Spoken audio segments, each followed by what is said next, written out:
Airport, there's a rotating art exhibition just as you're leaving Terminal T. You're headed out to baggage claim, going to your car. There are glass cases on either side, and they're usually filled with works by local artists. And I love those shows. So usually I stop to check out the new pieces. But there was one particular day, 2016, it was March 15th. One portrait stopped me, and this is it. The name of it is Grandma's Glory. It's by Atlanta artist David Roby, an elderly black woman, bare feet, hair braided, in a simple wooden chair, wrapped in the American flag. I was awestruck. I couldn't move. I know I was in the way and people were rushing by. I just could not take my eyes off of this.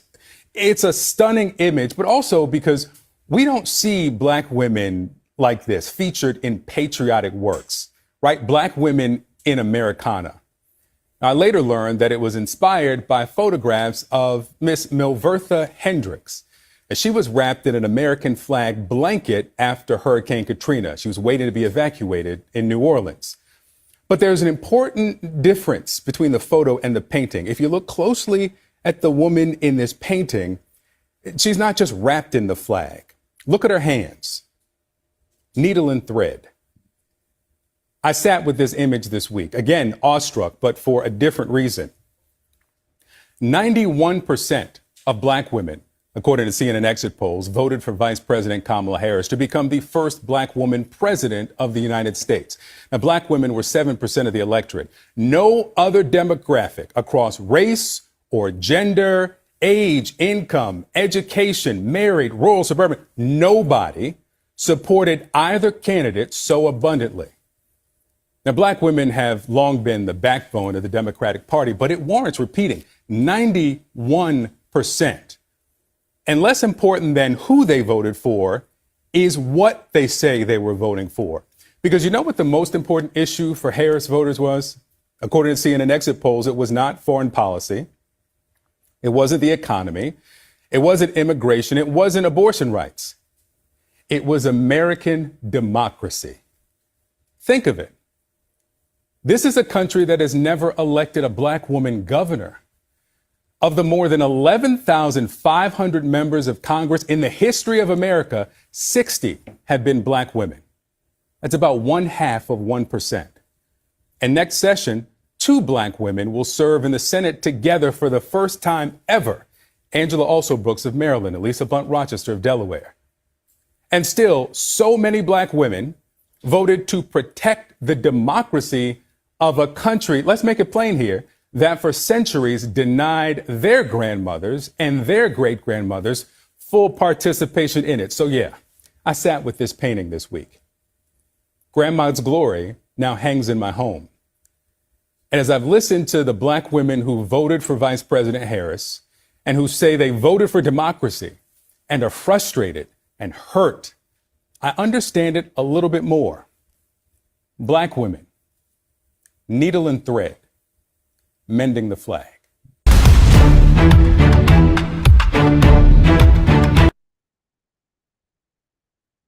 Black women, needling the thread of the American flag.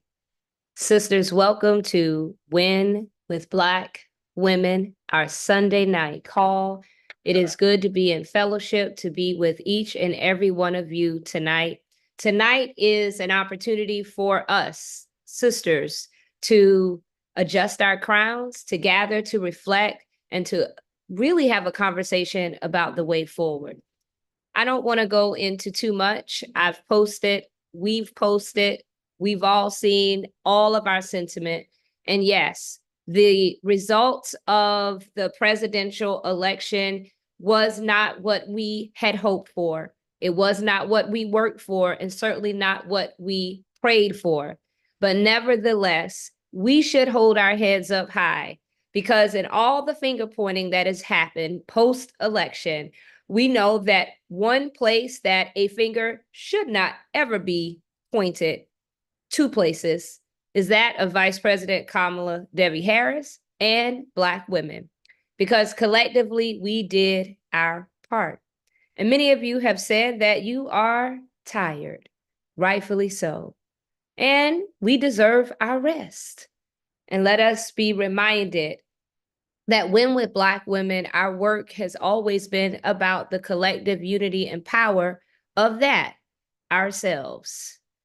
We've never started this organization, this network, this collaborative with an effort to save America, but to uplift ourselves. And that is what we will continue to do. And the organizations that we are in sisterhood with, the collective of the Black Women's Leadership Collective, those organizations have all been around, some of them for more than a century. And their work then and now will continue to be about that of Black women and the communities that we serve. So tonight, I want us all just to understand that while the results of the presidential election may not be what it is that we had hoped for, prayed for, and what we know we deserved, we have indeed won with Black women. I was having a conversation with a friend, and that friend said, indeed, the baton was not ever dropped because we are still running the race. We had a lot of strides, and tonight we'll celebrate those strides, and we'll also reflect on the way forward. Now, what we know is that there's a lot of data that is out there, and that data is still coming in. And we will, rightfully so, when all of that data is assembled, come back with a deep analysis of what took place. Tonight, we'll share top lines of what we're seeing thus far, but the reality is that there's a lot more information. And as we begin to retool and understand the way forward, we will come back. So we will meet tonight, and then we'll take a rightful break because we deserve a break because we worked very hard. We'll come back in December with an analysis and a discussion about our next steps. But I do want to remind you that when with Black women, we were formed 4 years ago around our collective concern around the narrative and the treatment of Black women in this country. That has not stopped. And in those 4 years, we have done some great work together. That work has yielded powerful moments and advancement for our collective people, including our work in partnership with Black women-led organizations and the Black Women's Leadership Collective to uplift the first nomination and confirmation of our nation's first Black woman in the United States Supreme Court, our nation's first Black woman on the U.S. Federal Reserve Board, countless high-level cabinet members and members in pivotal positions in the Biden-Harris administration. But not only that work, our collective work in partnership and support of the WNBA Players Association and the work that we did to help bring our sister Brittany Griner home, the work that we collectively have done to advance and uplift Black women in sports, Black women in entertainment, Black women authors, and Black women in business. We will continue to do that work. And now more than ever, we know that that work is still, and more importantly, needed in this country. And that is what we started 4 years ago, and that does not change. The work of Win with Black Women has always been and will continue to center around 3 goals. Number 1, lifting up the collective power and image of Black women, and making sure in doing that we speak out against racism and sexism wherever we see it. Number 2, working in our personal capacities to elect Black women up and down the ballot. And number 3, working to lift up the power and the collective image of Black women, and particularly that of Black women-led and Black women-centered organizations. What I said on Instagram and what I have said in the public is that we should not hold our heads down, but yet hold our heads high. We should not be weary because we have done the work, and our work has never been in vain. And we say thank you to Vice President Kamala Harris, because she put it all out there. She stepped in for our nation, and she did us proud. She did everything that she was supposed to do. She ran an impeccable and flawless campaign as a candidate, and we should all be very proud. And we thank her for her leadership then, now, and her continued leadership. So we tonight will reflect, but most importantly, we will discuss the way forward. Tonight, after this video that we will show, we will have a spiritual opening, but it will be very different because the spiritual opening will be a grounding and it will be a setting of us to think about how we move forward with our sister leaders from our Black Leadership Collective, Sister Reverend Siobhan Arline Bradley and Bishop Leah Daughtry. Following this video, you will hear from them who will open us in the spirit, but more so ground us and begin the conversation tonight. So sisters, fix your crown, text your sister friend, tell her to join us tonight, because tonight we collaborate, we celebrate, and we move forward. Thank you. I will never give up the fight for a future where Americans can pursue their dreams, ambitions, and aspirations, where the women of America have the freedom to make decisions about their own body and not have their government telling them what to do. We will never give up the fight to protect our schools and our streets from gun violence. And America, we will never give up the fight for our democracy, for the rule of law, for equal justice, and for the sacred idea that every one of us, no matter who we are or where we start out, has certain fundamental rights and freedoms that must be respected and upheld.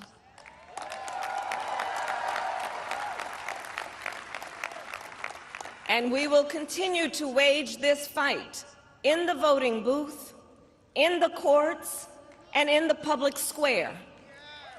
And we will also wage it in quieter ways, in how we live our lives, by treating one another with kindness and respect, by looking in the face of a stranger and seeing a neighbor, by always using our strength to lift people up, to fight for the dignity that all people deserve. The fight for our freedom will take hard work, but like I always say, we like hard work. Hard work is good work. Hard work can be joyful work. And the fight for our country is always worth it. It is always worth it.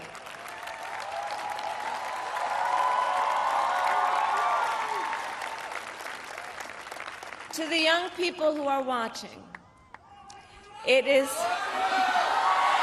I love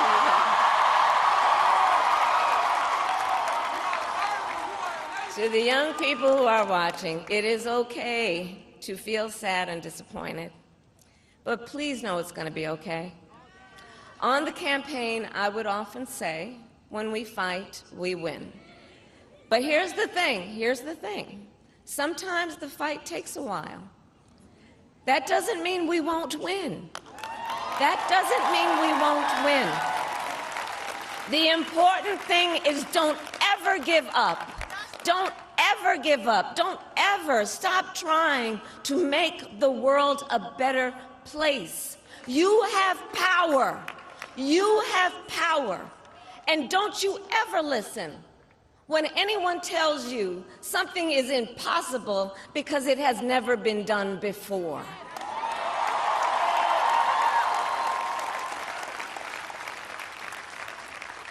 You have the capacity to do extraordinary good in the world. And so to everyone who is watching, do not despair. This is not a time to throw up our hands. This is a time to roll up our sleeves. This is a time to organize, to mobilize, and to stay engaged for the sake of freedom and justice, and the future that we all know we can build together. Look, many of you know I started out as a prosecutor, and throughout my career, I saw people at some of the worst times in their lives. People who had suffered great harm and great pain.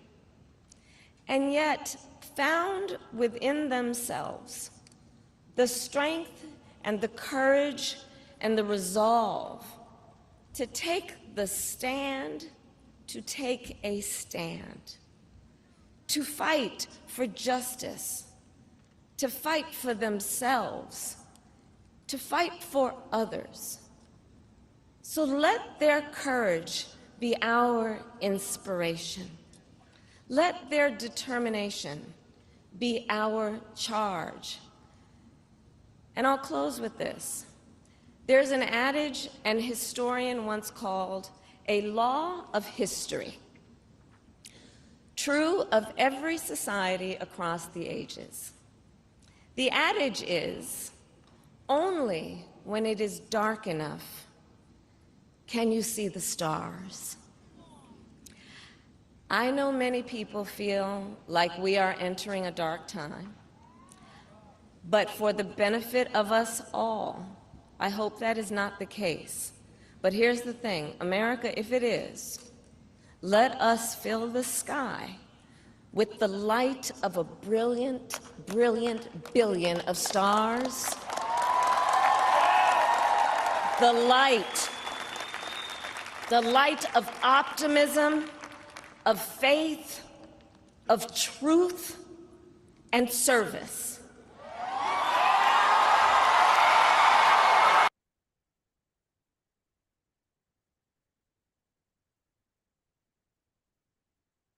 Reverend Siobhan Arline Bradley, what a moment in our country. I am going to turn it over to you, and I know when Bishop Leah Daughtry joins us, we will have Bishop Leah Daughtry speak to us tonight, but I know that you can ground us, open us in the spirit, but also bring us some context on how we think about the way forward. Well, thank you, Joteka. Thank you all for joining us tonight. I'd be remiss if I would not say that this moment, although difficult, is a necessary conversation. And I am Siobhan Arline Bradley, and I am the president and CEO of the National Council of Negro Women. And in these moments, I do have to often recalibrate my mind back to our ancestors. You're going to hear from some of our sister leaders who have done this work, but I have to open with Romans chapter 8. And one of the things in seminary we always learn is that there's always context in the text. But the challenge before us, many of the times we read the Bible, if we use verses in our everyday lives, we stop reading at the end of a verse. And tonight I am challenging us, my sisters, to say out loud, the story's not over. We got to keep reading. The story's not over. We've got to keep reading. And Romans 8, we love to go to Romans 8:28, and it is one of my standalone verses. And we know that all things work together for the good for those that love God and are called according to his purpose. But sometimes we stop short of understanding what that absolutely means. The story's not over. You got to keep reading. And in the New International Version, this segment of Romans is entitled Present Suffering and Future Glory. Present suffering and future glory. And just those words alone bless me tonight. Present suffering and future glory. What does that mean? That means that even in the middle of suffering, your glory is still coming. The and is a conjunction that combines the two statements.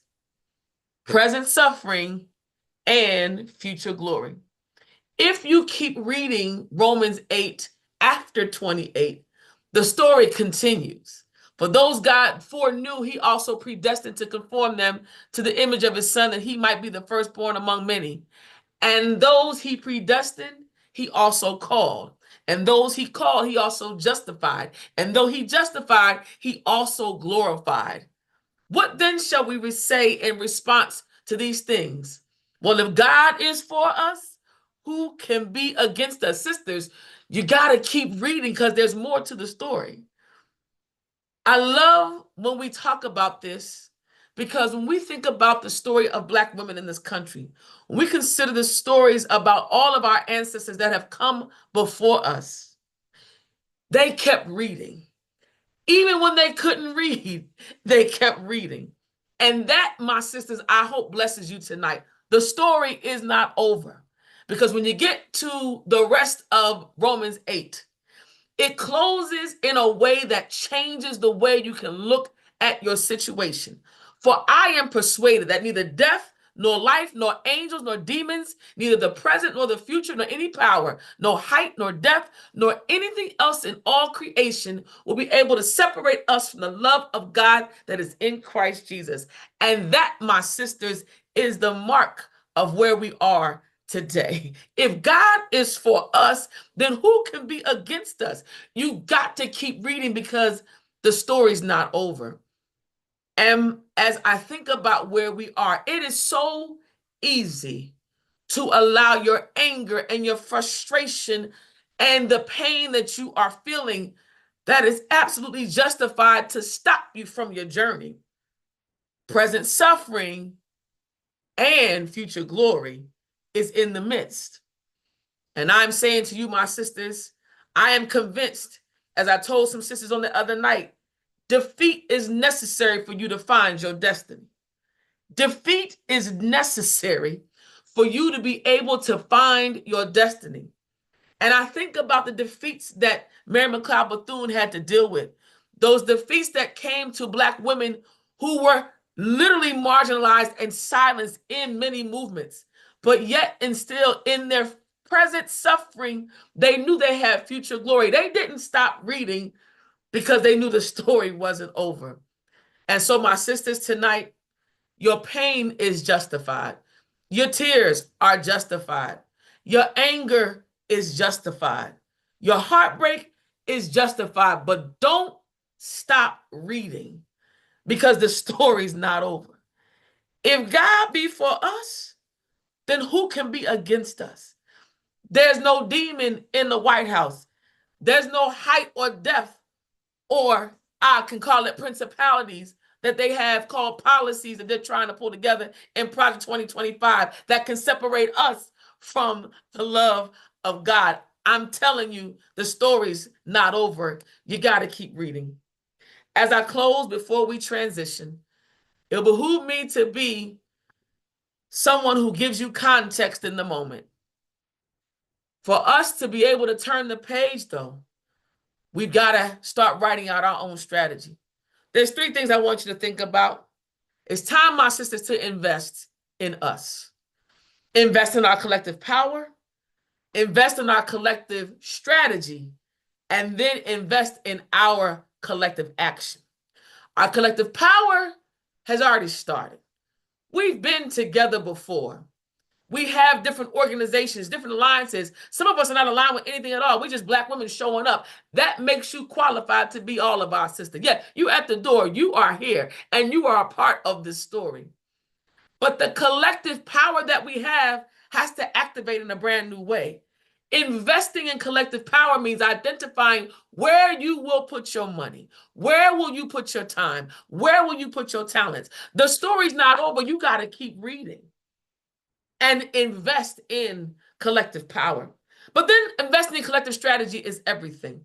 In this election cycle, what I did see were Black women aligned. Black women decided to target, to focus. Now it's time to target and focus even more. And I'm calling on every Black woman's institution, every Black woman who's in an industry, every Black woman who's on this call, who has an auntie, a mother, a grandmother, a sister. It is time for all of us to activate our strategy. Where will you use your gifts and your challenge and your talents to be able to finish writing the story? Because the story's not over. We got to keep reading.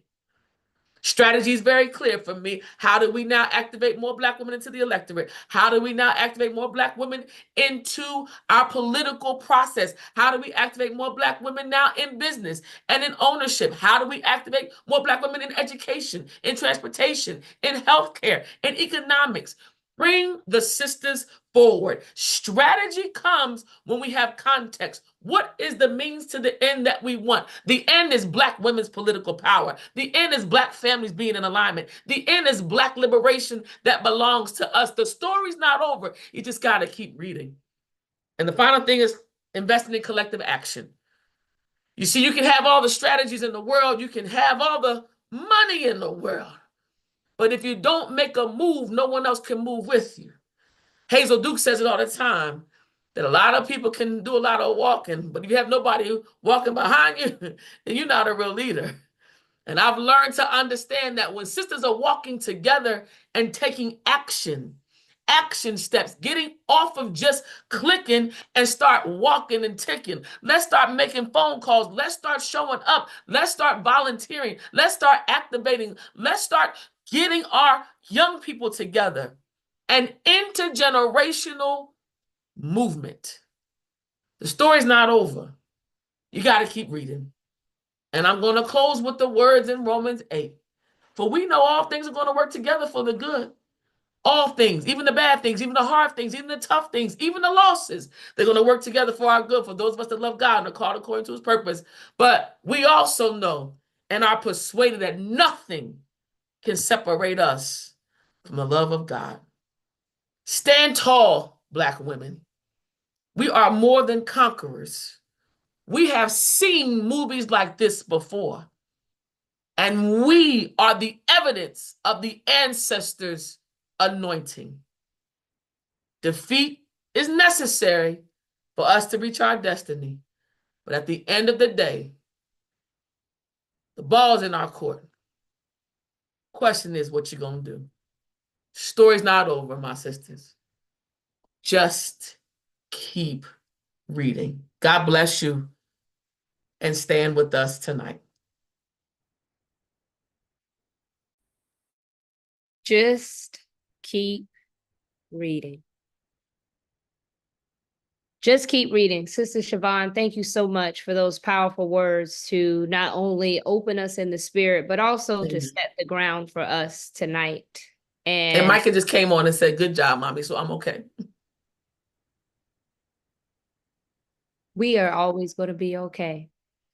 And Micah, thank you for standing with your mother. I think many of us who are watching probably have our children, our sons and our daughters, because when we think about this moment, we think about them, we think about our parents, we think about our communities and those that we will continue to fight for. So thank you. Thank you, Micah, for always holding up your mama too. Sisters, we will keep moving on this agenda.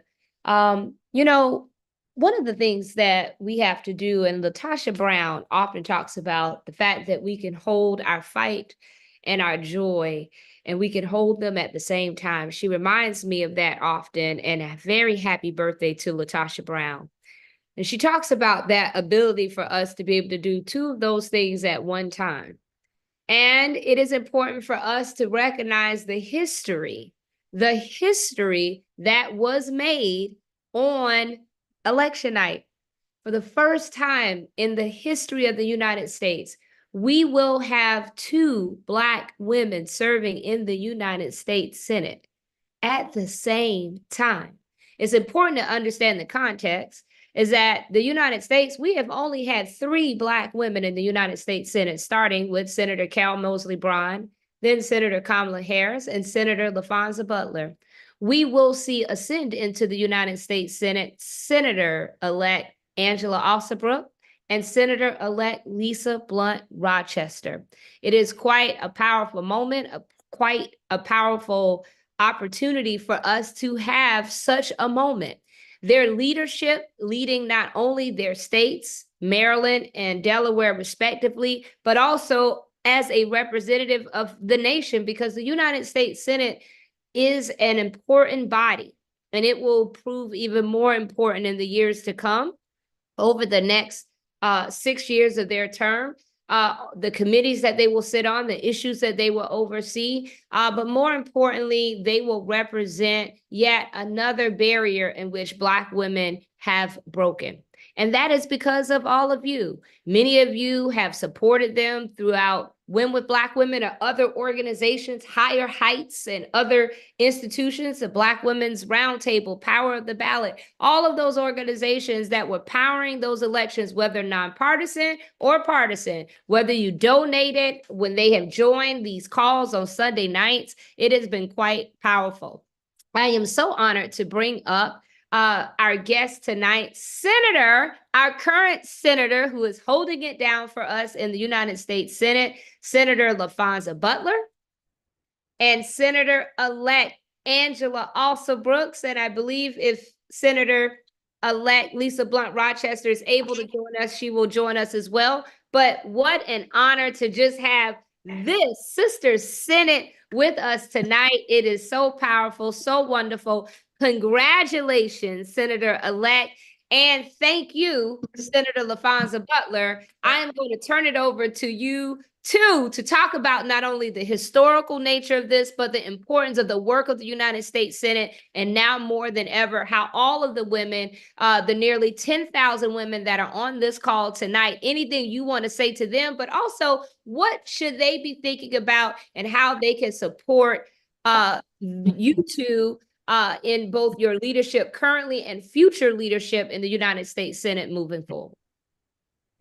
I'm happy to start, Joteka. Let me just offer face-to-face, we talked on the phone, my congratulations to Senator-elect Angela Also Brooks. Angela, it has been a time, my friend. I am so proud to be able to say the words Senator-elect Also Brooks. Sisters of Win with Black Women, you have no idea the strength that you have provided me over the last 14 months, serving as the only Black woman in the United States Senate today. Knowing that I stand on the shoulders of Cara Mosley Braun and Kamala Harris, has been a real point of pride and a cause for me to lift my head high. But the wind and the hand at my back has been the women on this call. The women who have supported me before I was in the United States Senate. When I was the first Black woman to lead Emily's List, this call welcomed me. And when I took the appointment to serve the 40 million people of California, it was this community that made sure that your arms were wrapped around me and that we were together going to take on this historic appointment. And I know that as my job has been to hold the door open for the people of Maryland and the people of Delaware to make history again in this country by sending 2 Black women to serve in the United States Senate at the same time. You know, when Joteka, you mentioned that as a point of history and a point of joy, I chuckled a little bit. Yes, for these 2 incredible leaders who I know are going to turn the Senate upside down. But I also chuckle because it's a thing that we celebrate, that 2 Black women are serving at the same time after 248 years of history, more than 2,000 United States senators having served. For the first time in the year of our Lord 2024, we have 2 Black women serving at the same time. And so I offer an invitation to the 10,000 women that are on this call to wrap your arms around them as you have for me.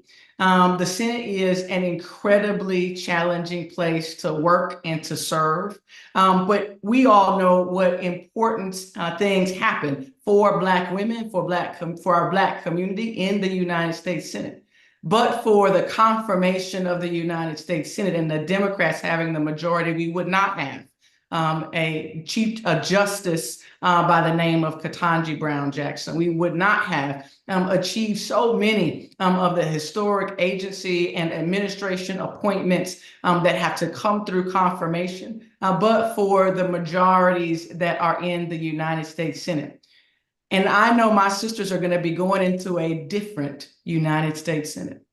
But I also know that they are prepared to carry the weight of our community, the joy of these calls, and the clarity and certainty of what is expected from our community and their state into that very difficult chamber. We are bound together, not just in history, but in friendship. And I know, just as all of you, that I am prepared to stand with them as they prepare to take these first steps to serve their states proudly, to serve this community with the same dignity and grace that you have given all of us since the beginning of this collective network. And I just want to say thank you before turning it over to Senator-elect Also Brooks. I just want to say thank you. There is much that we have to feel a little down about tonight. But I'm so glad that Sister Siobhan started with the encouragement of all of us to keep reading, because the next chapter begins with Senator-elect Angela Also Brooks. Well, first of all, I want to say to Senator Butler, oh my gosh, I'm so happy to see you. And I want to say thank you so very, very much to the 10,000 who are watching right now. You know, in our community, there's something where they call a real one. Well, I want you all to know you're looking at a real one. And I know a real one when I see it. Senator Butler is a person who has been there for all of us every step of the way. Before she was a senator, she believes in the power of women having us in elective office. And I want to thank you so much. She showed up before I even declared myself a candidate. And on so many occasions, she showed up again and again and again. She's strong, she's brilliant, she's strategic. And just caring, so very caring. So to Senator Butler, for all you have done for so many of us, the things you've done when people are watching and the things you do when they are not watching. I want to say thank you so much for your courage. Thank you so much just for lending so many of us the strength and experience that you have, never to be forgotten. You just, you know, you have made your mark there. And I'm just most grateful. So you all often hear me talk about a super bad woman. Well, hear me when I say that Senator LaFonza Butler is a super bad woman. Thank you so much. And you know, we look forward to seeing what you do next, because we already know whatever it is going to have great impact. And just want to thank you really from the bottom of my heart for being so amazing. A sister is who she is. So thank you so very, very much. To Joteka, who's also a truly loving person. You can't be in Joteka's presence, and I feel the same about Senator Butler. You cannot be in her presence without feeling that special brand of love that you have for all of us. It's what bound us together and propelled us forward. So to you and all the super incredible women of Win with Black Women, I don't have enough words to say thank you so much to each of you for the incredible courage that you have demonstrated, for your commitment and support. I just, want to say thank you. You all, we went into a real battle together over these last 18 months. And, I couldn't have done it without you, for the prayers and calls and the contributions and the emails and text messages. And I mean, just wore it out. In my race, I was in a real fight, when it was all totaled. There were they spent over $100 million, my opponents, working to try to defeat me. And it was Win with Black Women who came in very early on and just helped all along the way. And honestly, when the commercials went up, saying they thought I needed training wheels, well, that was the wrong thing for them to do. I believe there were 700 or 800 of you who in a 24-hour period wrote a letter demanding that the commercial be changed. And guess what? In 24 hours, that particular part of the commercial was edited and taken out. So just never forget your power. You truly do have the power. But I stopped to say something a little different. And I see that Senator-elect Rochester is on the call as well, and want to say hello to her. I'm proud to see her. But I stopped and I just wanted to say a couple of other things, if you'd allow me a second to say it. I woke up this morning with it on my heart. I knew I was going to be on this call tonight. And I want all of you to hear me when I say that our candidate was not elected, but she did not lose. And that is important for with it, everything I have in me. I need you to hear me say, our candidate was not elected, but she did not lose. And from where I sit, there was no way for her to lose. The dignity that she demonstrated, the grace, I mean, she was flawless. Kamala Harris was flawless throughout. What she executed in that 3-month period is never to be replicated ever again. I am so proud of her. I don't know what to do. She gave it everything she had. She left it all on the field. And you know what? Our children can't unsee what they saw in her. It has changed so many of them forever. The ones who would come up to me with pride at 7 and 8 years old, the ones 13, my own daughter at 19, they saw her and they can never unsee what she demonstrated for them. In living color, they saw excellence personified. It can never be unseen.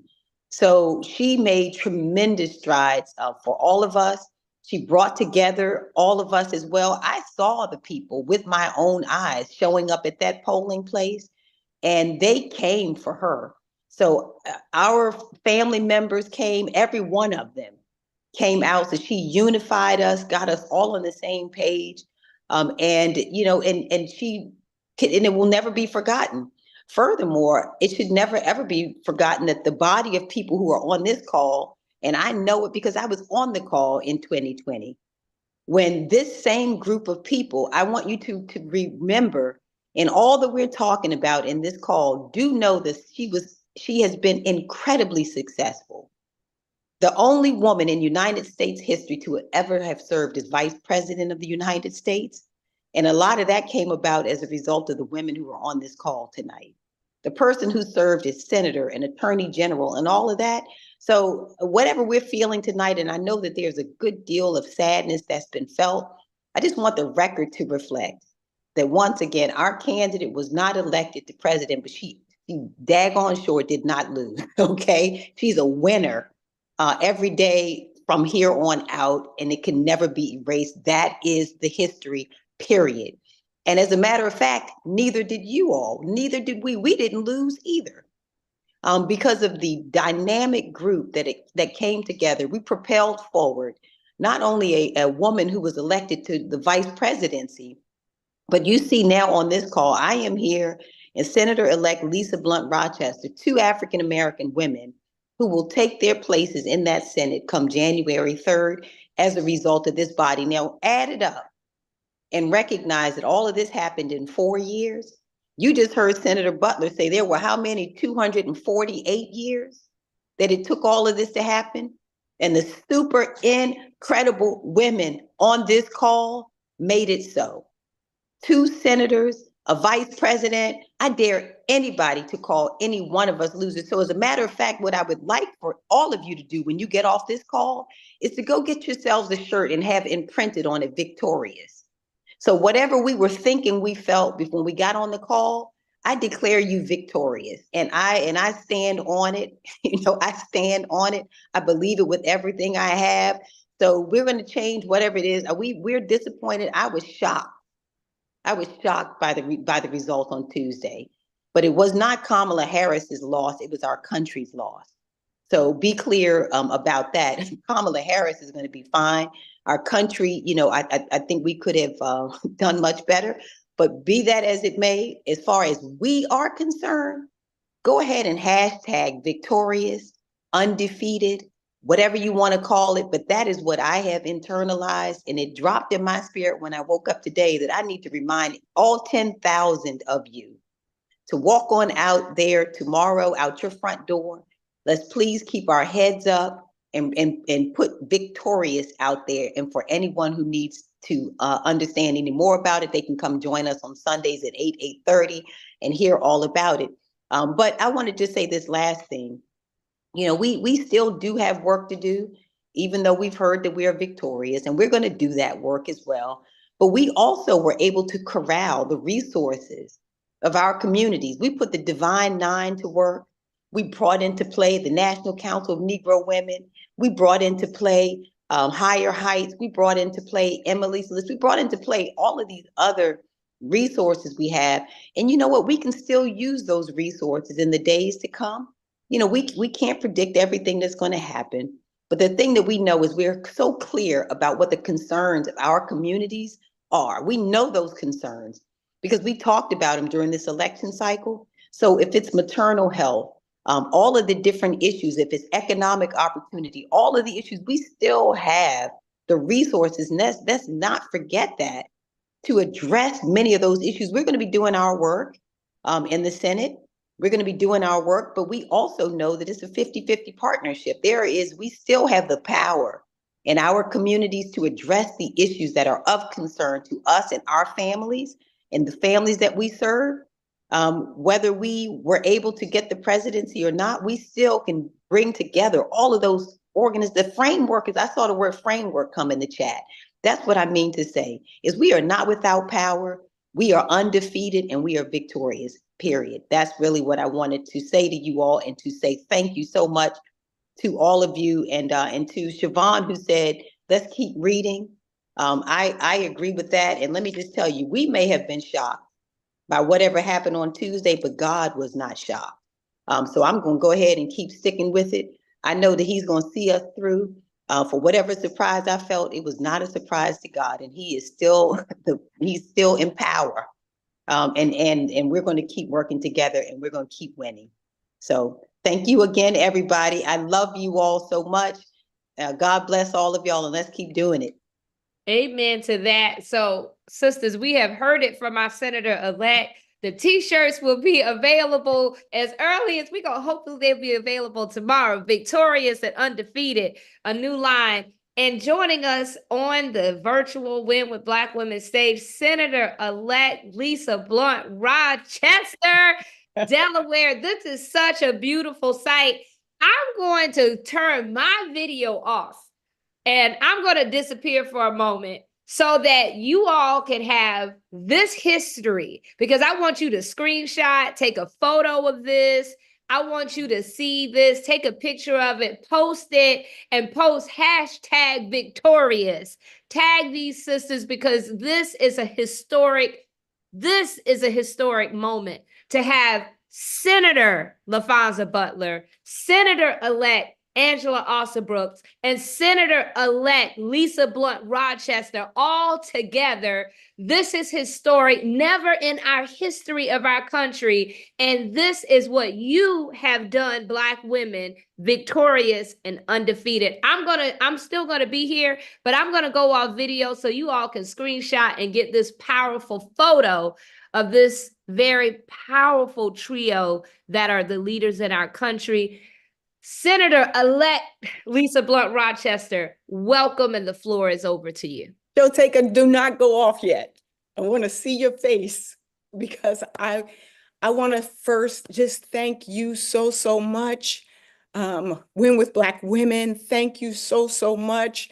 To LaFonza, who paved the way. I mentioned her in my acceptance speech, that as we, Angela and I, step on to put our feet on the path that has been blazed by Carol Moseley Braun, almost over 30 years ago, Kamala Harris and LaFonza Butler. I'm just so grateful. And then I am grateful to God that Angela and I we were calling each other soon to be sister senators. But now we will be able to call each other sister senators, and there will be no gap in between from LaFonza to us. There was almost 25 years from Carol Moseley Braun to Kamala. And then was it 7, I think, to you, LaFonza? And now no gap. And I am just so grateful. Jateka, I didn't even, y'all, I'm gonna be honest, y'all know my middle name is Blunt, I'm gonna be blunt. I didn't even have this on my calendar tonight because I was in a little blackout period. But when I heard what was happening, we were like, we got to get the link. And I wanted to be here to celebrate with you, because that's been the bittersweet part of this. I came in with Donald Trump in 2016. I came in the minority in 2016. I watched the the tons of times they tried to take away the Affordable Care Act, which we fought, even in the minority. And so I wanted you to see my face. I wanted you to know that we are ready. We get the assignment, and that thank you so much for your support, because we are here today because of it. And so I didn't come to speak long. I just came to show my face, to let you know I am grateful. I love you. I have been in my mind just saying certain scriptures, like all things work together for the good, for them who love the Lord and are called according to his purpose. We got this. We might not see the end, but we got this. No weapon that's formed against us shall prosper. Thank you for all the prayers that are covering us as we do this work. Thank you so much. And no weapon formed against you shall prosper during this moment. And then the other was Lamentations, which is, this I recall to my mind, therefore I have hope. It's because of God's mercy that we're not consumed, because his compassions fail not. They are new every morning. Great is thy faithfulness. This I recall to my mind is when I remember what we've been through, I have hope. I have bright hope, which was the theme of our campaign.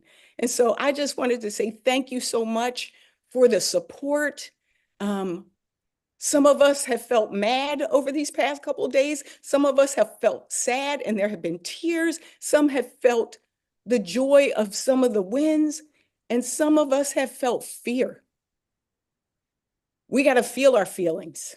It is necessary to feel this and to process this and to think about, what is the thing I need to do to gird myself up? That's why Win with Black Women is so important, because we are in this together. And so you can take a picture, Joteka, if you want to go off screen, but I had to just jump on this call and say thank you from the bottom of my heart for the support, the prayers, the love, the thing that is girding us up. And I am so excited about being with Angela Also Brooks on this journey, because we have already said before it was done that we were going to be bold in this work. And so we are ready to be victorious, to be bold, to be undefeated, to be lifted up by all of you, and to do the work. Thank you, thank you, thank you so much. We love you, and I thank you so much for the support of this campaign, because we did make some history. Yes, First we did. Black woman from Delaware and Maryland.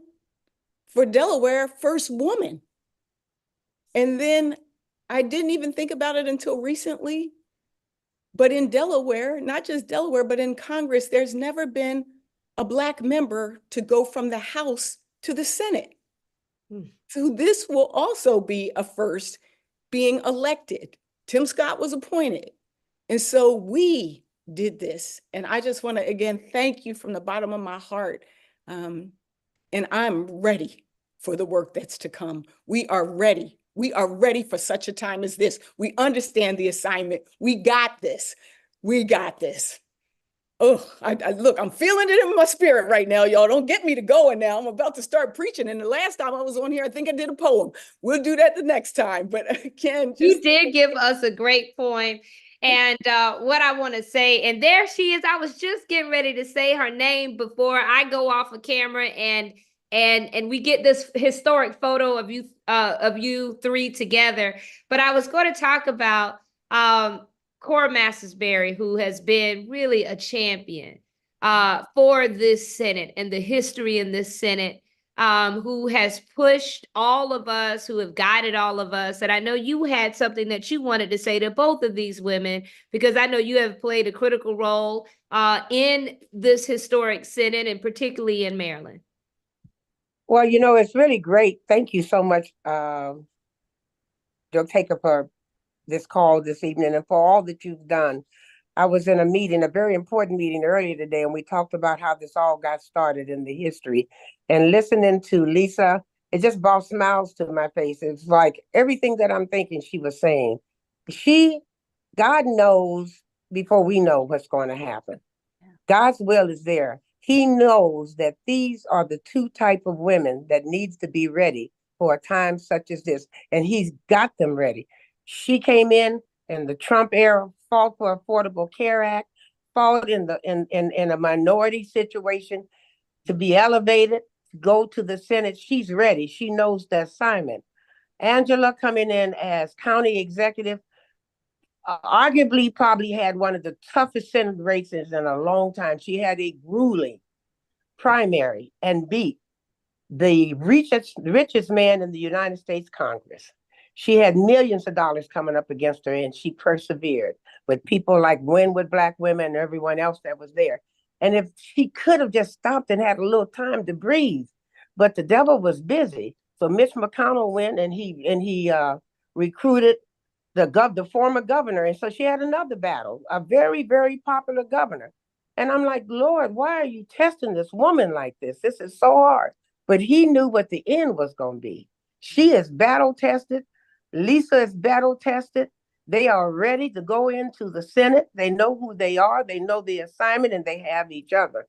So, you always have to trust God. When this result came and everybody was upset, I said, wait a minute, God's still God. No matter who's going to be president, God is still God, and I still trust, because faith comes in the hardest times. And I haven't dropped a tear over this because I have been around a long time. This is the third or fourth, the end of the world situation I've ever been in. So let me tell you, sisters, this is far from end of the world. God is still God. And he has two warriors that he is sending up there that are battle tested and ready for the fight. So I want to congratulate both of them, especially love to Angela. Sister, I'm proud of you. And I'm proud of all of you who have stood by these two sisters. And we're going to win. Watch this. So I want to thank you and just say, give glory to God, because God is in charge. Or as my preacher said this morning, God is on the throne. God is indeed on the throne for those of us who are believers of that tradition. Thank you so much. Thank you so much. Thank you, Queen Cora. Yes, Queen Cora, Washington, D.C.'s forever First Lady. Thank you so much. So everybody, as promised, I'm going to go off a video so that you all can get this historic photo. I want you to post it, tag it, and say #victorious, #undefeated Sister Senate. Thank you all so much. There you go. Wow. What a powerful, powerful photo. Y'all get your pictures. I'm going to get my photo. This is something powerful.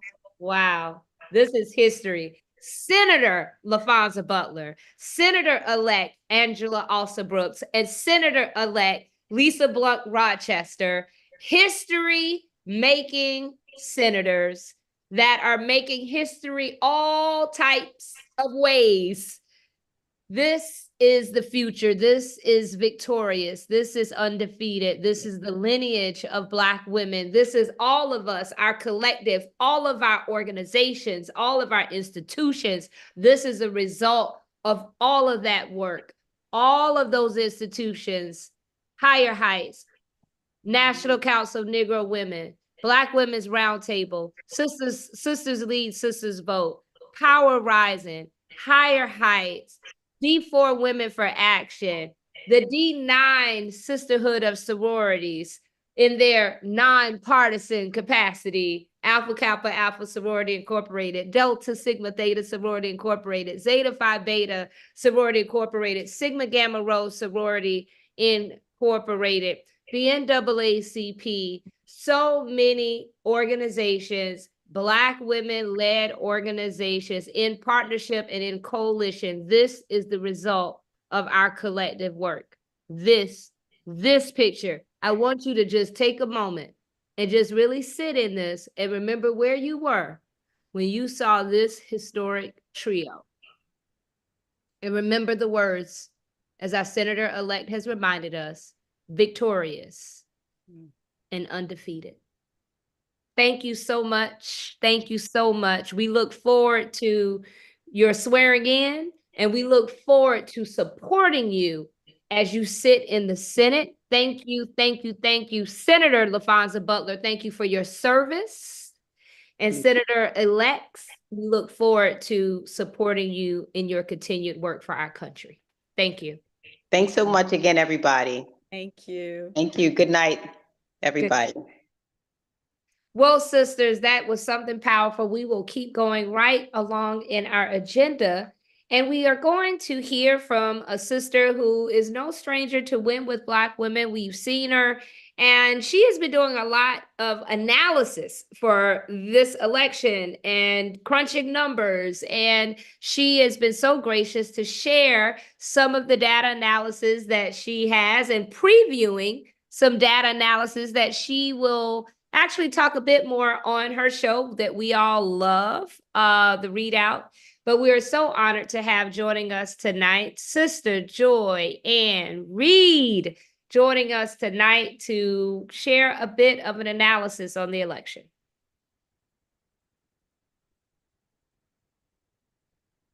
Okay. Oh, wait, hold on. Let me see if I'm making it work. Oh, there we go. Oh, Fresh hello, off of your hello, my podcast with yes. Jackie Reed. And we recorded the podcast today. So yes, read this, read that, fans. We are back. Joteka, I am so glad to see you virtually. I'm so glad and blessed that I got the chance to actually give you a hug the last time that I got to see you in the last couple of weeks, and give you some love and just to honor you and give you your flowers, because we love you so much. You've created this forum that has been here long before this election. Those of us who have been familiar with Win with Black Women know that y'all are not new to this. You didn't show up just for an election. This is where we've been. And so I want to thank Joteka and everyone from Win with Black Women. I want to congratulate my new Senator also Brooks, and also Senator Lisa Blunt Rochester, and of course also Senator Butler for being there. And I did take a picture of it. I don't know if anybody else did, but I sure did take a picture. So Joteka asked me to come on and just talk a little bit about the data. So this is the geek portion of the Win with Black Women call. I'm going to try to share my screen. I hope that it works. Let's see if I can get that to work. There it is. All right. I apologize. I am not the best at tech. So I don't know if y'all can see my screen, but I'm double clicking on it. Let's see. Uh-oh. Nope. Okay, let me just go here. Can everyone see my screen?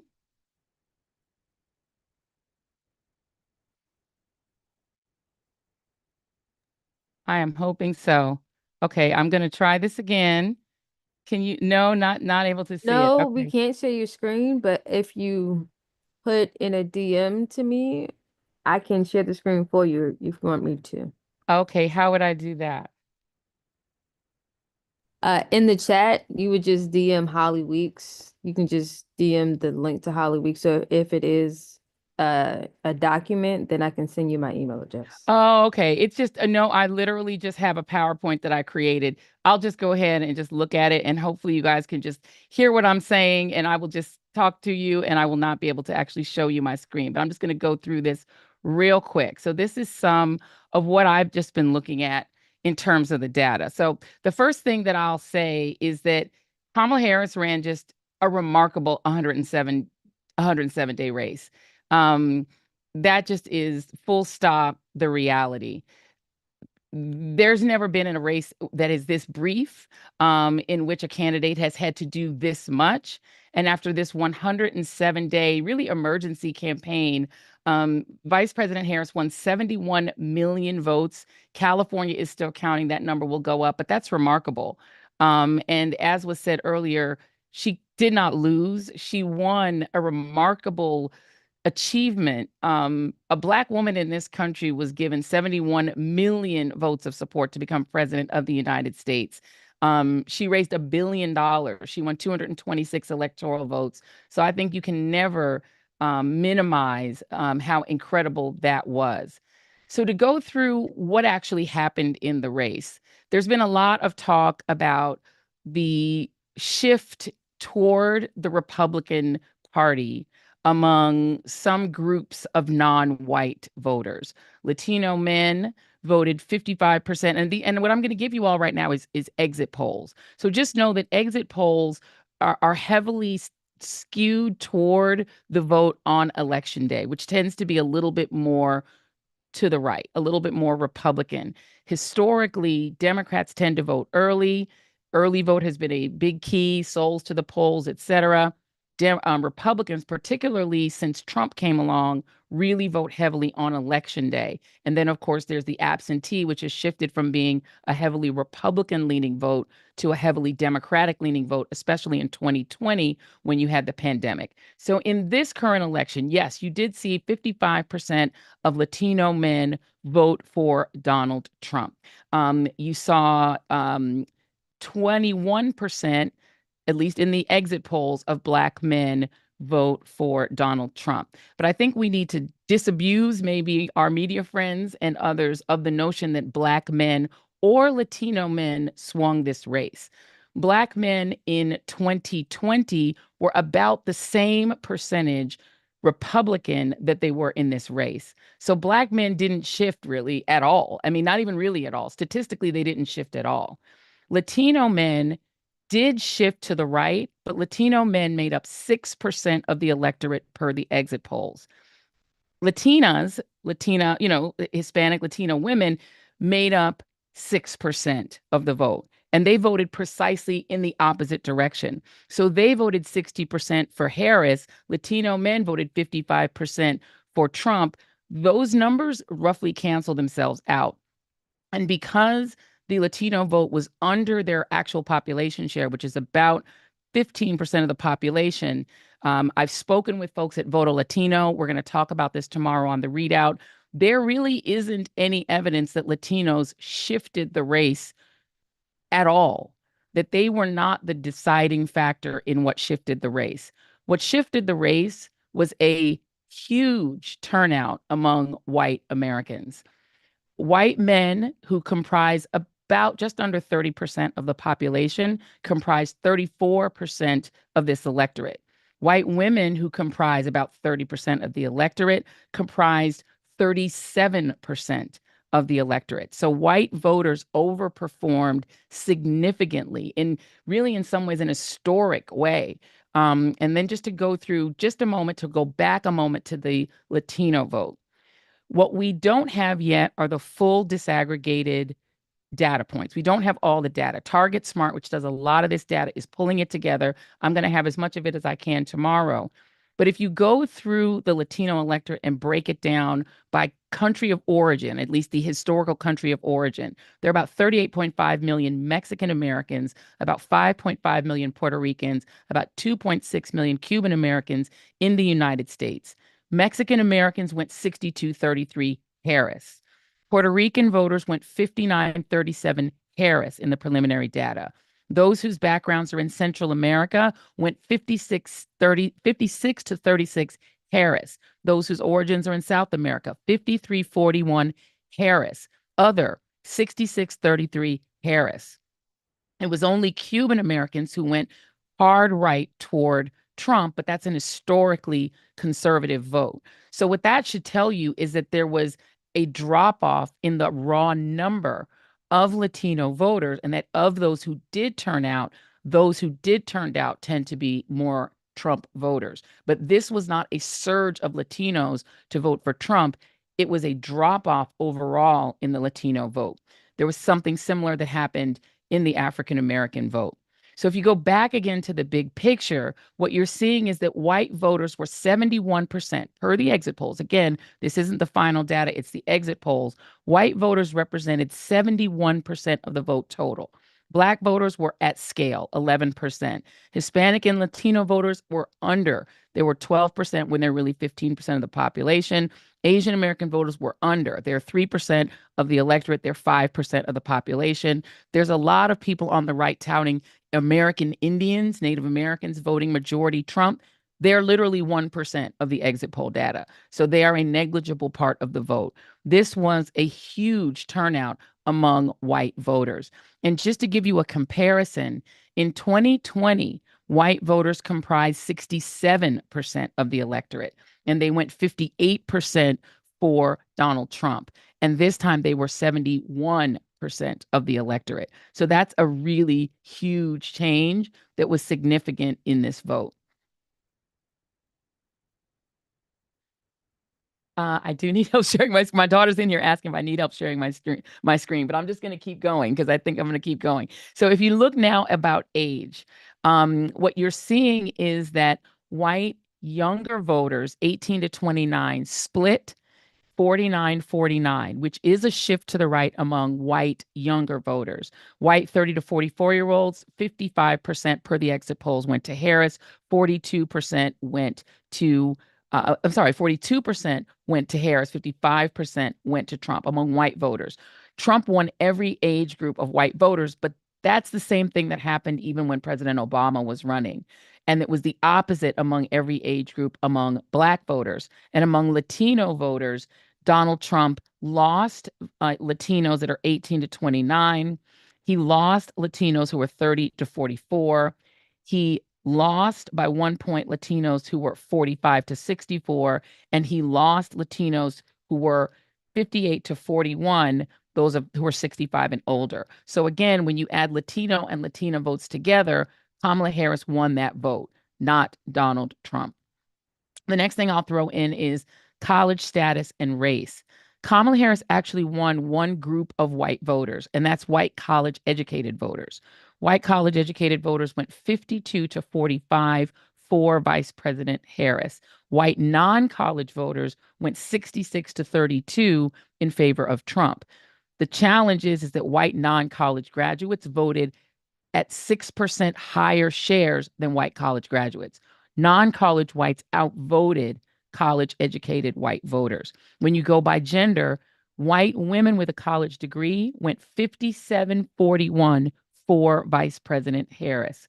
When you look at white women without a college degree, they went for Trump 63 to 35. When you look at white non-college men, they went 50 to 47 for Kamala Harris, which is actually pretty close.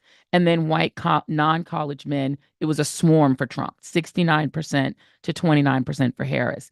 So again, Kamala Harris was able to convert white college graduate women, but they were just plain outvoted by non-college white women who voted overwhelmingly for Trump and by non-college white voters in general. And so now to go through just a couple other things, I'm not going to hold the call too long, but here are my top lines for what happened in this race. Number one, Republicans caught up in the early vote. Typically, Democrats dominate the early vote, but this time that didn't happen. Republicans actually caught up. And because the Trump campaign, unlike the ordinary years, unlike what they normally do, when Donald Trump spurned early voting and said early voting is inherently fraud because of drop boxes and because mail-in vote is inherently fraudulent, this time he changed tacks and encouraged his voters to vote early. That resulted in Republicans actually matching and in some states exceeding Democrats in the early vote. And that meant that Democrats had to overperform on election day. And the other piece that you have to realize is that the mail-in vote, which Democrats have come to dominate, was way down. Why was it way down? Because there's no more pandemic. In 2020, what you saw was a record voter turnout, and it was mostly in the mail. And that's because everyone's sitting at home, they're voting from home. States that don't normally allow you to vote by mail were letting people do it. States like Pennsylvania that are typically very hard to vote by mail. States like New York, where you normally had to have an excuse for voting by mail, let everybody vote by mail. And so that mail-in vote was higher. It's one of the reasons that election reformers want to shift to mail-in voting universally throughout the country, because it's just easier. And when you're just sitting home, you're able to do your research, more people vote. That shouldn't be shocking. So that was an historically high vote in 2020 that could not possibly be matched in a year where mail-in voting dropped considerably and where more people were voting either early or on election day. So basically, it was an apples to apples race where Democrats lost the mail-in vote advantage and Republicans overperformed on election day. They also overperformed because they bypassed traditional media and went to a different strategy. Republicans weren't doing what Democrats were doing, which was door knocking and hanging things on your door and calling and doing phone banks, traditional campaigning. What Republicans were doing was going on podcasts. They were putting Donald Trump on these manosphere podcasts, putting him onto places where white low propensity voters go. The podcast that Barron listens to and told him to listen to, and where you do have a share of Black and Latino men who listen also. So Donald Trump was able to do something that his polls show he needed to do, which is get low propensity, particularly white men and low propensity Black and Latino men to come out and vote for him. And he did that by leaning into podcasts and social media. He also had a paid social media campaign, which the Democrats didn't have. So he was paying people to be on TikTok, to be on Instagram, to be on X Twitter, and to be constantly pushing his message. So that helped to boost the share of white men and women by a lot. Again, white women are only 30% of the population, but they were 37% of the electorate. Last time it was 67% of the electorate was white. This time it was 71. Don't get it twisted. This is not a huge Native American surge for Trump. And even Latinos, the women and men were canceling each other out in the numbers. Yes, underneath the data, you're seeing some shifts to the right among voters of color, but that's not how Trump won. It was white voters. Approximately 7% of Democratic voters, meanwhile, stayed home. Democrats' low propensity voters simply didn't turn out to vote. So if you go through very quickly, and I'm going to try to wrap here, in 2020, the number of Democratic early voters was 9.1 million. The number of Republican early voters was 8.7 million. The number of unaffiliated early voters was 2.1 million. In 2024, it was Democrats 7.9, Republicans 7.6, right up on top of them, and unaffiliated 1.8 million. Total early vote in 2020 was 20 million. Total early vote in 2024, 17 million, meaning everybody had to overperform on election day. And I'll just give you a couple of little caveats. In Georgia, Kamala Harris actually held the same margin that Biden had with male voters. She had a 30-point lead with mail-in voters. She cut the in-person margin in half. Donald Trump had actually won early in person previously in 2020 by 6 points. She only lost it by 3. She actually increased election day turnout in Georgia per Target Smart by 50%. The Republicans only increased their election day vote by 10%. But here's the problem. The mail-in portion went from being a quarter of the vote to just 5% of the vote. So Democrats' advantages on early vote basically were thrown away. Mail-in and in-person voting combined in 2020 was 101 million votes. That's a lot of votes. And that was not the case this year because people returned to voting in person. So bottom lines here, Kamala Harris matched Biden's 2020 vote totals in most of the swing states. If Trump had just matched his 2020 performance, he would have lost. He would have lost pretty much all the swing states. In Wisconsin, for instance, Kamala Harris got 37,000 more votes than Joe Biden per Target Smart. That's the most votes in Wisconsin since Obama in 2008. Problem is, she got 37,000 more. Trump got 77,000 more than he got in 2020. Pennsylvania and Michigan, she basically tied what Biden did in 2020. But the problem is Trump got 151,000 extra votes in Michigan, probably winning Dearborn. A lot of that was people who didn't vote the top of the ticket, maybe because of Gaza, who knows. And in Pennsylvania, he got 108,000 more. In Georgia, Biden got 2.47 million votes in Georgia when he won in 2020. Harris got 2.54. She actually did better than him in Georgia. But Trump won because he added an additional 200,000 votes to his 2020 total. In Nevada, Harris did run slightly behind Joe Biden, but Trump added 46,000 additional votes versus 2020. Bottom line, Kamala Harris didn't underperform. She matched Biden's totals and in some cases exceeded them, because Trump exceeded his own totals by more. He overperformed what he had to do. And there were some states where it does seem that voters didn't vote the top of the ticket, but voted for their senator. That could be a protest vote.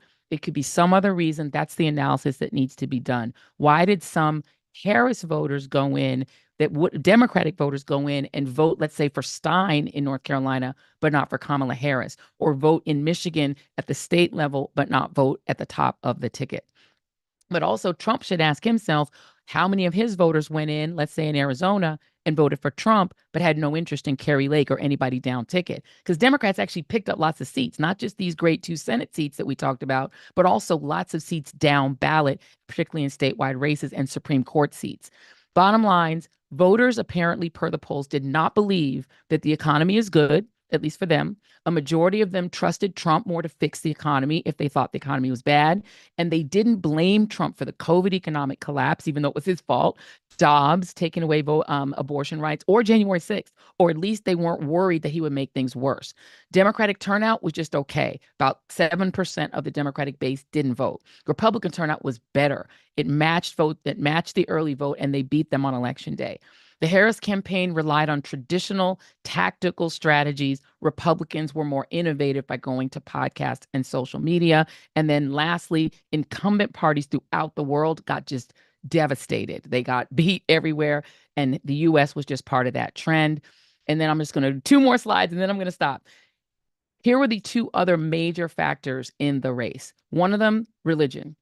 Every major Christian group, that's my dog groaning, every major Christian group in America went for Trump by either a majority or a supermajority. Protestants, Catholics, Mormons, other Christians all went for Trump if they were white Christians, because white and black Christians actually vote opposite of each other. The more often, according to the Public Religion Research Institute, that you go to church, if you are a white Christian, the more likely you are to vote Republican. If you are a black Christian and you go to church, the more you go to church, the more likely you are to vote Democratic.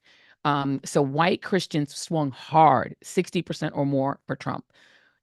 Jewish and Muslim voters, despite all of the tea that everybody's saying it was the Muslims, nope, they went for Kamala Harris 63%.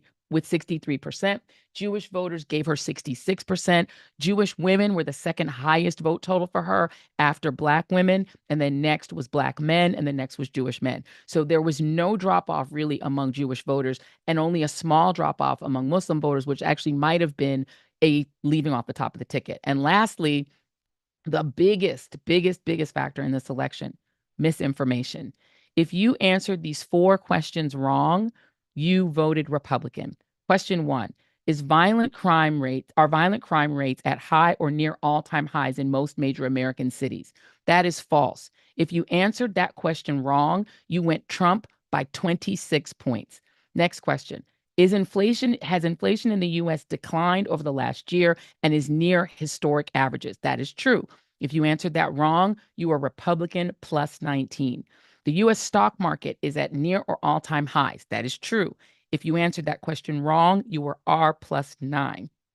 And lastly, over the past few months, unauthorized border crossings in the US-Mexican border are at or near the lowest level in the last few years. That is true. If you got that wrong, you were R plus 17. So misinformation was the other big factor in this race. Kamala Harris basically lost out to those who had poor information, were not convinced by the Democratic campaign that information was wrong or given the correct information, and low voter turnout by minorities, high voter turnout by white voters who wanted Trump, and they got him. And that's what I got.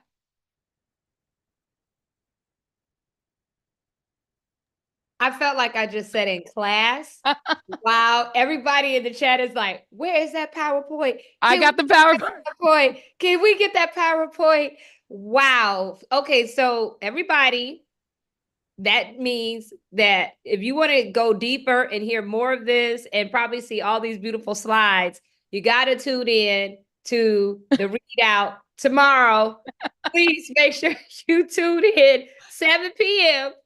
MSC. Technology wouldn't let me be great, sis. Technology, but hey, we know how to turn on our televisions. Thank you so much, Sora Joy, for that. It was I got a text thread going saying I got a WhatsApp thread, a text thread, and the chat, all in high demand for the PowerPoint. I don't know how long you'll be on if you're on doing after hours.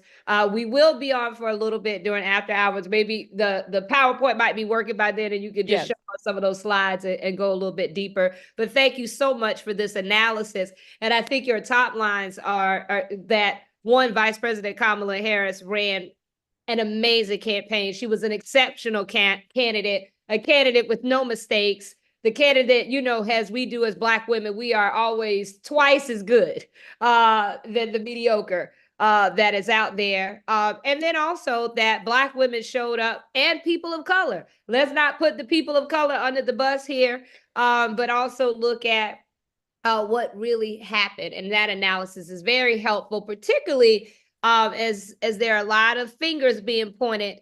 It's good for us to understand what really happened. So thank you for that, Sora Joy. I appreciate you so much. Sisters, you have now heard, the analysis. Now the conversation is about how we move forward, the way forward. And coming up is 3 dynamic sisters that we will bring up that we know them here and Win with Black Women to talk about the way forward.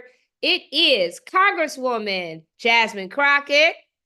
She keeps it going for us all the time. We love her so much. The amazing Brittany Packnett Cunningham and Donna Brazile, political strategist extraordinary. Brittany, how are you? Donna, and Congresswoman Crockett, I know she may be coming up soon, but Brittany, we'll start with you. If the Congresswoman is coming up, of course, out of respect and protocol, we would have our Congresswoman speak first. I think she may be coming back up, but in interim, I think they're trying to pull her up. But in interim, we will go to you. And when the Congresswoman comes up, there she is. There she is. Our Congresswoman. So we'll have Congresswoman Jasmine Crockett, Brittany Packnett Cunningham, and Donna Brazile. First of all, I just want to say thank you to Joteka and the entire team. I have been in hibernation. I have tried to be in my prayer closet. I am seeking direction. And so I think that this space is more valuable possibly than it's ever been. I will tell you that for those of you that are concerned about the fact that you don't know what the path forward is, it's okay. Because I think we all need to take our rest. We all need to make sure that we can redirect. We all need to lean in and really discover what our purpose is, specifically from God, because I think that this is purposeful work. And so I think that you need to be okay with that. Interestingly enough, as I was moping around and refusing to leave my apartment, the vice president called me. And she does what she does. And I just wish the entire world knew how amazing of a woman she is. And she knew that I was hurt. She knew probably every emotion before I felt it. And she called me and she said, I know this isn't what you thought it would be. And she said, and I know that you're hurting. She said, but I also know that you were at my speech. And I know that at that speech, I talked about the fact that there are so many stars that shine brightly in the midst of the darkness. And I want you to know that you are one of those stars. And so she was like, take your time, but remember why we do this work. It's because we believe in what this country espouses to be. And she said, and so we need you to shine brighter than you've ever shined. And I say that all to say that, number one, I don't want you to doubt for a second how genuine and how good of a woman this is. This is America's loss. That's what this is. But at the end of the day, the fact that in the midst of all of this, and I'm boohooing on the phone, she's literally still sitting there pouring into me because she believes that there's so much more that we have to offer this country. And so she did tell me to take my time. She said I got until next week because that's when I go back into session, y'all. So in my mind, I feel like I need a little bit more time. And one of the things that she said to me the very first time that we had that interaction that I talked about at DNC was that she said, never let them see you sweat. That was one of the things that she told me. And so, I know that everybody wants us to be warriors. I know that that's who we are. I know that we as Black people, it is legitimately in our DNA to be able to fight and to exist throughout all the trials and tribulations. But this space presents a safe space for us to literally say we are tired. And it is okay to be tired. But at the end of the day, I know that I sit here as only the 55th Black woman to ever swear into Congress because there were those ancestors that came before me that said, I am tired, but I have to keep pushing because I absolutely believe that there is better and more that future generations deserve. And while Shirley isn't here, I absolutely channel her any and every opportunity that I get. While Barbara isn't here, I channel her. And so I will say that it is okay, my sister warriors, if you are feeling some kind of way. But right now, what we need to do is we really need to make sure that we pull together instead of falling apart, because that is exactly who they want us to be.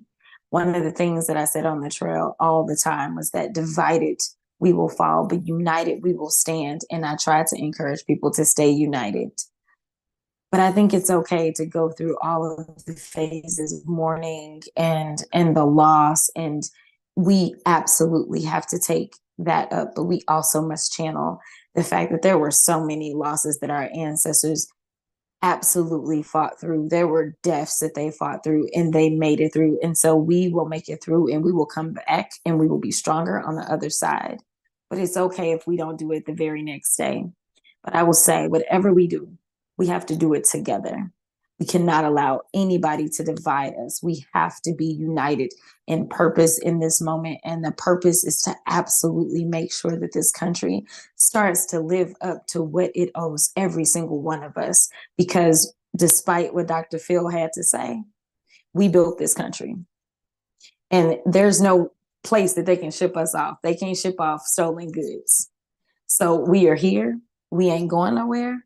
And we are not going to let people make us feel as if we don't have a space that we absolutely should occupy. So I know we're running late. So therefore, I am definitely going to defer to my sisters who may be able to be a little bit more uplifting than I am.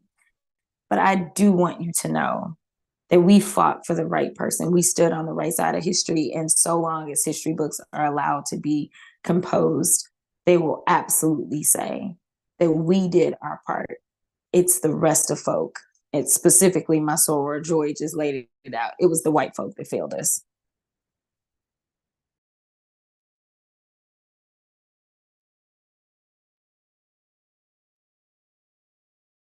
Congresswoman Jasmine Crockett, as always, you are indeed a truth teller, my sister.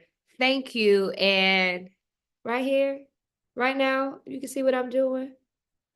I'm adjusting your crown, sis. I am adjusting your crown because you wear it well. Thank you for all that you do. Thank you for the heart that you carry into this work. And thank you for those powerful words. And indeed, take your rest. You deserve it. Sister Brittany Patton Cunningham. Hey everyone, it is just such a blessing to be in fellowship with you on this evening. Joteka, the entire Women with Black Women team.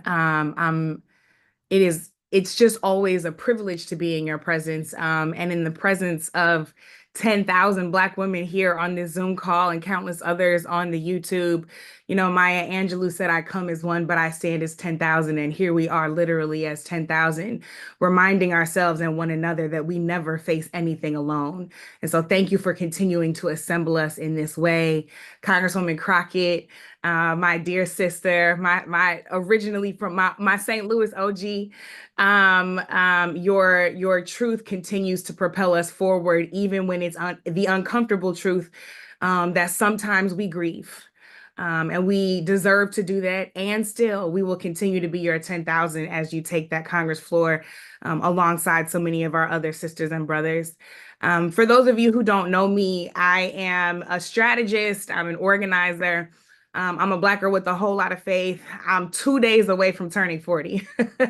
And I'm trying to really center myself on something that we know comes from the word, but it also comes directly from my preaching therapist, educating mama, Dr. Gwendolyn Packnett, when she reminds me that the word says, in all thy getting, get an understanding, because wisdom is the principal thing. And so as we look to the way forward, we have to look back and understand the lessons that Black women have been teaching us throughout history, and the wisdom that they had been providing us. One of the things I'm doing for my 40th birthday is finishing my manuscript for a book called We Are Like Those Who Dream. And it is all about how Black women created the blueprint for a new power. And it is based in and steeped in the wisdom of Black women. And I'm surrounded by it every day. And I'm so grateful that that's the path that God laid for me, because there are a couple of things that I think are critical to the path forward that are outside of the political realm that I know our sister Donna Brazile is going to take us forward in. But number one, we have to remember that we deserve to celebrate. Like I said, I'm turning 40 in 2 days, so I'm trying to remember what I'm celebrating. I've been trying to wipe my tears so my baby doesn't see them, and to try to put my place in a space of celebration. So what am I celebrating? I'm celebrating the promises of God. The promise is that we will reap if we faint not, right? That we can be, we don't have to be weary in well doing, because it's not that we might reap. It's not that we could reap. It's that we will reap if we faint not. I am celebrating the fact that white supremacy meant states' rights for evil, but God meant it for good, because I live in Maryland and I got a Black governor and a new Black woman senator, and I got Black folks in charge who not only care about each other, but understand what Gwendolyn Brooks said when she said, "We are each other's magnitude and bond." I am grateful that, in the words of Lucille Clifton, when she talked about Black women, she said, "Won't you celebrate with me? Won't you celebrate with me that every day something has tried to kill me and has failed?" That is worthy of celebration. And so I'm clear on what I'm celebrating, even if I'm not celebrating the thing that I was hoping I'd be celebrating at 12:01 a.m. on Wednesday morning. So we have to remember that in all of our wins, we have to do like we're doing tonight and make sure that we celebrate, that we count our joy, that we count our victories, because they matter to propel us forward. Black women have taught us that. Secondly, we have to remember that, to the Congresswoman's point, it is okay to feel all of our feels. Audre Lorde reminds us that caring for myself is not self-indulgence, it is self-preservation, and that is an act of political warfare. As Black women, we have been suffering in silence for far too long. That doesn't mean we have to bleed in public, but it does mean that we are allowed to find our safe spaces. Hopefully that includes a therapist couch in the name of Jesus. And we are allowed to feel our pain. Zora Neale Hurston reminds us that if we are silent about our pain, they will kill us, and say that we enjoyed it, right? So it is not okay for us to continue to take on the pain and the depth of grief and feelings that we so often have been doing in silence, because I want to be clear, sisters, it's killing us. It is sending us to the hospital. It is sending us to early graves. It is sending us into spaces that we don't deserve to be. So the second thing we need to do, that the wisdom of Black women teaches us, either because they did this well, or frankly, because some of our ancestors did not do this well, we don't have to bear the weight of the world alone. We don't have to sacrifice for everybody else to the point where we leave ourselves on empty. Let's build true self-care habits, not just once a week going to the nail salon, or once going on vacation with our sisters, but let's build true self-care habits so that we can create and curate a life that we don't have to constantly escape from. The third thing that I think is really critical to our path forward, especially when we look at the wisdom that Black women have given us over time, is that now is a time to return to ourselves. Let's go back to the things that have gotten us over all this time. Let's go back to the kind of community and village infrastructure that has been central to us, even as white supremacy culture has tried to strip it from us and made us all be individualists. Let's do what my friend Stevie Ellen Rogers talks about when she talks about Black women having been each other's institutions for forever, that we were the ones who taught each other how to read and write, how to cook, how to make a living, how to build a home, how to do all of those things that we needed to do, not just to survive, but to thrive. So let's get literal here. Let's engage in creative subversion through our resources. Let's continue to use Sunday school as a space for literacy and the teaching of true Black history.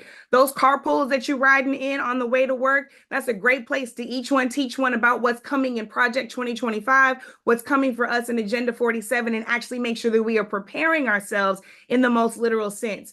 Those book clubs and societies that we belong to locally and nationally, those can also be places where we pass the collection plate and raise those startup funds for the businesses that we know our sisters are starting. We have to continue to speak up against the gaslighting, because Joy already walked you through the numbers, and people want to act like misogynoir was not a major part of this election, but we know the truth and we'll continue to speak out loud about it. We have to organize locally just as much as we are nationally. One with Black Women has been doing that for years, and we need to continue to do that and not always think that we need to start the new thing before we invest our gifts and our talents in the things that are already going right down the street.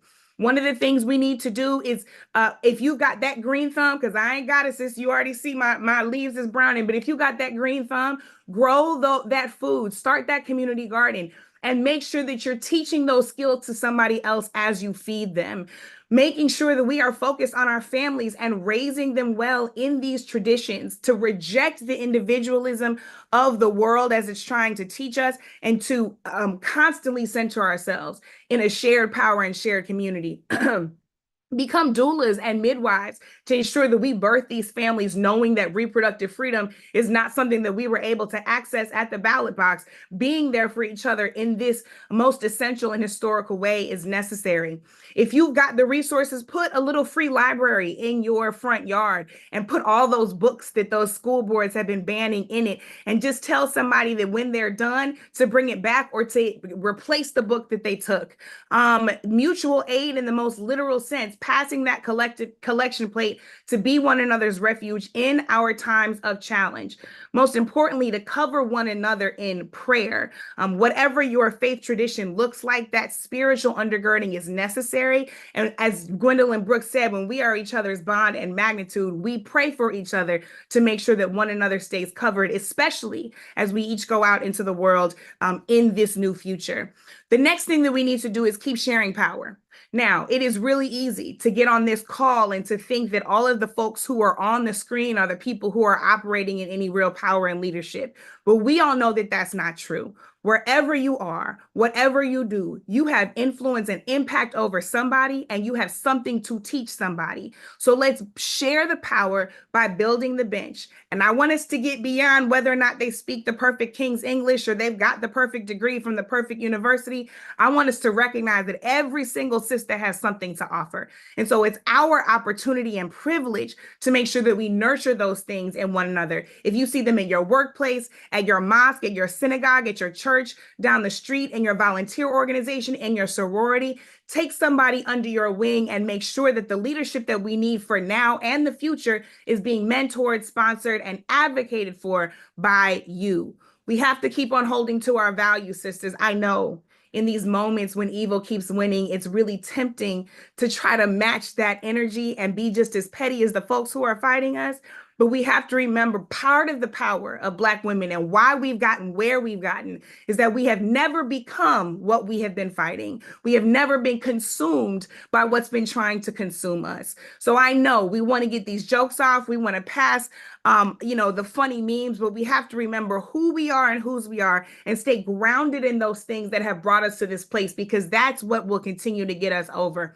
Lastly, I want to say this, and this may be new for some sisters, but I've seen Black women wake up on Wednesday morning and collectively, without talking to each other yet, collectively decide a lot of the same things. And that is that we are not just going to be the standard, which we know we are because everybody looks to us to copy it, but we're going to bear the standard. Here's what I mean by that.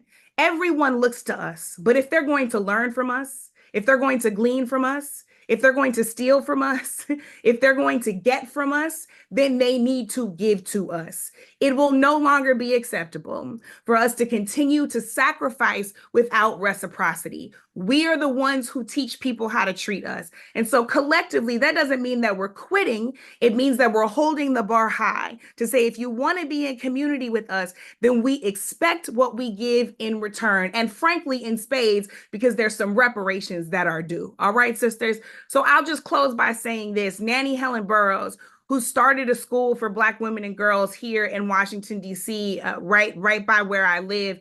She picked a motto for that school. And if you've ever heard me speak, you've heard me talk about this. She said, Black women specialize in the wholly impossible, WHOLLY. I'm thinking of my 4-time great-grandmother, Joanna Dixon, right now, who was born enslaved, died free, lived to be at least 98 years old, had 24 children, and kept 3 generations of her family together from being sold off in enslavement, such that the first census after emancipation, you see those 3 generations living together in 2 homes right next door to each other. My great-great-great-great-grandmother, Joanna Dixon, specialized in the wholly impossible. That is what we do. And we can defy expectations, defy gravity, and defy all of the odds that are coming against us when we do it together. So the next step is all about remaining in community with one another, staying rooted in those values that have gotten us this far, covering one another in a word of prayer, and in the sacred sisterhood of Black womanhood. Thank you all so much. My sister Brittany, as said in the chat by Sister Brandy Rand, Miss Packnett Cunningham will come with solutions if she don't come with a thing else. Thank you. And to the esteemed Donna Brazile, political strategist extraordinaire, over to you. Well, first of all, thank you, Joteka. I want to thank all of my wonderful friends and colleagues who have presented before. I apologize that my voice is not as strong. And of course, I don't have my baby Zora here. She's always been part of this conversation. She would jump on my lap and remind me and remind all of us that we're going to keep going. We're going to keep fighting. Joy gave most of my presentation, which was basically to talk about the numbers, the mood of the country, the shift that occurred over the last several months. This shift didn't occur over the last 107 days, but this has been a mood not just in America, but all across the democratic landscape, from India to Mexico, to Great Britain, to France, and to Germany, and many, many other places. So here we are tonight dealing with a very angry electorate, one that wants change, one that did not support the status quo or incumbent parties across the globe. So we worked ourselves to try to buck that trend. And while we have fallen short with regards to the Electoral College, as well as the popular vote, I want you all to understand that when the debris is settled, and it's not going to be settled over the next 72 hours, when the next round of mail ballots are counted in the 6 or 7 states that have total mail-in votes, I want you all to know that you did an incredible job given the tremendous headwinds that we face going into the 2024 election season. So I have to start with that.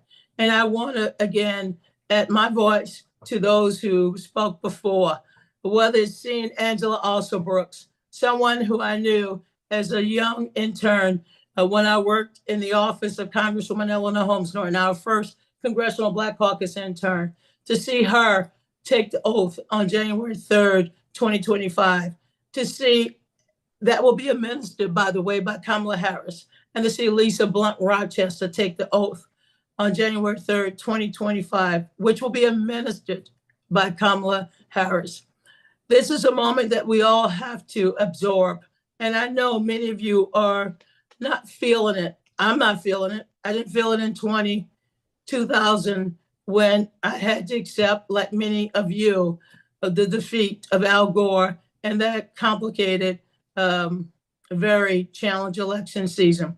So please think of yourselves right now as warriors who are going to continue the long and hard and arduous work we have to make America as good as its promise, because that is what we set out to do, to make America as good as its promise, not just in electoral politics, but in the media and sports and academia and business and all of the areas that we work in and work throughout our lives. So I just had to say on some personal notes, I worked for many candidates in my life, all of my adult life, and aspects of my childhood too. Kamala Harris led with strength. She led with strength. She had a great vision. She offered the American people a new way forward. And we should continue to talk about that new way forward. She has dedicated her life over the last 25 years to public service. And she had a great message to the American people. And while she might have fallen short, let me just say, she gave us a blueprint of how we're going to conduct ourselves in the future. Because this future is not written yet. This future is going to be written by many of us and hopefully many of you. Some of you are half my age, some of you are older than me, but it doesn't matter. I just want you to understand that you never give up, you never give in, you don't quit. You just say, hell, I know how to do it better. And I'm gonna do it better. And I'm gonna do even better next time. We didn't get here because somebody gave it to us. We got here because we fought for it. And we earned our seat at the table. We came in, as Shirley Chisholm, my old boss, said, with folding chairs. And we're leaving out and starting anew with the chairs that we have brought into the room and the new tables that we're going to set all throughout this country. You know, I've lived in the metropolitan DC area, although tonight I'm in Georgia. But I've lived in the metropolitan DC area for over 40 years. That's where my work has been. And I have to tell you tonight, I am so proud that Aaliyah Gaskin is going to be the first Black woman to lead Alexandria, Virginia. You might say, what the hell is that, Donna? Hell, that is George Washington's adopted hometown. And a Black woman is going to be the mayor of that city. I'm going to take every victory from the DAs that we won in Florida, from the mayors to the state lawmakers, to seeing a Black woman from the great state of Oregon take her seat, to a trans woman from Delaware. They talk about the trans ads. A trans woman from Delaware is going to take her seat at the table. We have every reason to keep our heads up high. We're going to fight. We're not going to stop. And we're going to help to lead this country forward. So Aaliyah Gaskin's name should be on your list. Joy gave so many of my points. Joy, you got me tonight. And that's probably good because my voice is not as good as it was 2 days ago. But I'm seeing big shifts. The shifts that we're seeing now, you all, they're shifts that we should have understood. They were coming. They were in areas and neighborhoods that perhaps we didn't reach enough voters by knocking on doors or finding the podcast or the influencers or the radio or the ministers or whatever. We got work to do. We're going to help make sure we get this work done. As many of you know, I'm a proud Democrat and I'm proud of my party, although we've fallen short and we disappointed many of you. But as my colleague Leah Daughtry and Mignon Moore, and Tina Flournoy and Yolanda Caraway, we're going to go back to our party. We're going to do all we can, but you all got to help us. You got to help us. You got to come and sit at the table with us. You got to come and sit in all these boring damn meetings that we go to, the Zoom calls, all of the things that we have to do at our own expense, by the way. They don't pay us. We go and do the work. And you're going to have to come and help us. You're going to help us rebuild this party so that it will respond to your needs and your concern. And we bring forth a new group of candidates and a new group of ideas and agendas that will move us forward. So I want to say to all of you, throughout these last 4 years, it has been very, very hard work. Very, very hard work. But our work is not done. And my friend Leah knows that I went to church yesterday. I should say that, Leah. I got to New York.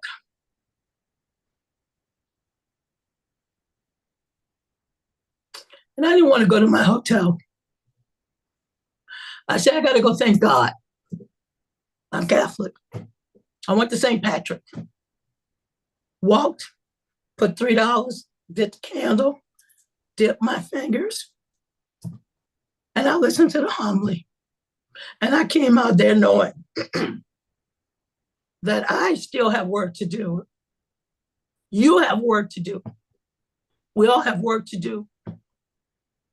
And so my grandmother, Frances, would always end our night by calling us in the order of birth: Cheryl, Sheila, Donna, Tater, Chet, Lisa, Demetri, Kevin, Ziola. And she would read from the Bible. Probably, Leah, why I still like to read from the Bible. But the book of Galatians 6:9 said, do not grow weary in doing good, for in due season, we'll reap a harvest if we don't give up. I'm so glad we're going to continue to do the work because our harvest will come. So thank you, Joteka. We're going to reshape the information environment so that the truth will always set us free. We're going to protect the infrastructure that we have built as Black women. They ride on our backs. They capture what we do. We're the ones who put the blood out there. We put the sweat out there. We put it all out there for everybody. We've never been afraid to stand up for everybody. You didn't get through the door in the Democratic Party because somebody invited you in. We held the door open and we made sure you had a seat in. So help us to protect the infrastructure that we have created, that we have made, that we have done. Because Fannie Lou said she wanted a seat at the table. So don't go tired on her. She was sick and tired of being tired. And I'm not going to be tired. My voice is hoarse. What the hell? But my body is strong. My mind is even getting better. My spirit is good. My conscience is clear. You're not going to tell this Black girl from Louisiana, the daughter from Maid and a janitor, that we're going to stop. You're going to tell me, Donna, we're going to keep moving. Like Harriet Tubman said, when you hear the dogs coming, you keep moving. When you see the lights, you keep moving. Kamala, thank you, Kamala. When I get my chance, I'll thank her, but I'll tell her, you better keep moving.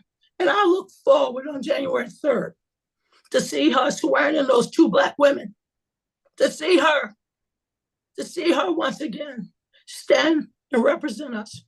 And I want to again say to all of you, thank you and God bless you. God, I think I can speak for all of us that are watching. There are 10,000 of us. There are those that are watching on YouTube to thank you for your steadfast leadership to this country, to your sisters, comrades, and colleagues, the colored girls, Yolanda Caraway, Bishop Leah Daughtry, Mignon Moore, and Tina Flournoy, for your leadership, your spirit of leading so many of us, all of us, those sisters that you walk beside and the generation that walked behind you. And thank you for reminding us of Sister Harriet. Latasha Brown told us that she went back 19 times. 19 times. And so let us hold that words that Sister Latasha Brown reminded us of, the work of Sister Harriet, which you bring her up. Let us walk like Sister Harriet and not turn back. And we will indeed reap the work of our soul. Thank you, Sister Donna. Thank you. Sisters, as Sister Donna Brazil outlined, we are reaping what we have sowed. And we have indeed in this moment won with Black women.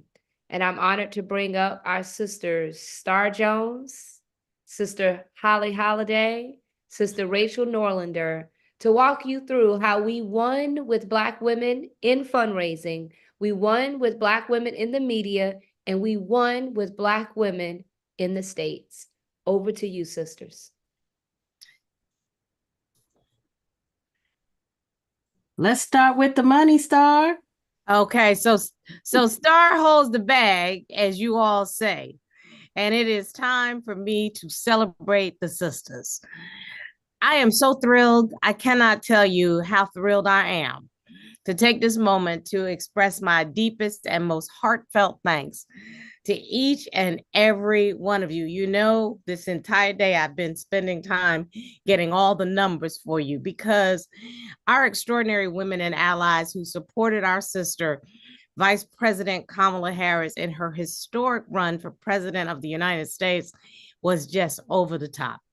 Your dedication and tireless work really made a profound impact, and we are beyond proud of all that we've accomplished together. So there will be no sadness right here from me, because as you have heard tonight, Kamala's campaign was more than just an election. It was a movement. Y'all sisters did the damn thing. A movement led by a woman who you know I have known since we were in college, with exceptional integrity, intelligence, and grace, who carried herself with the dignity every step of the way.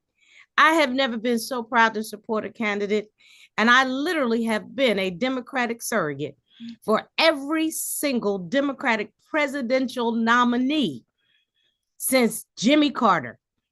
I have never been so proud to stand up for a nominee.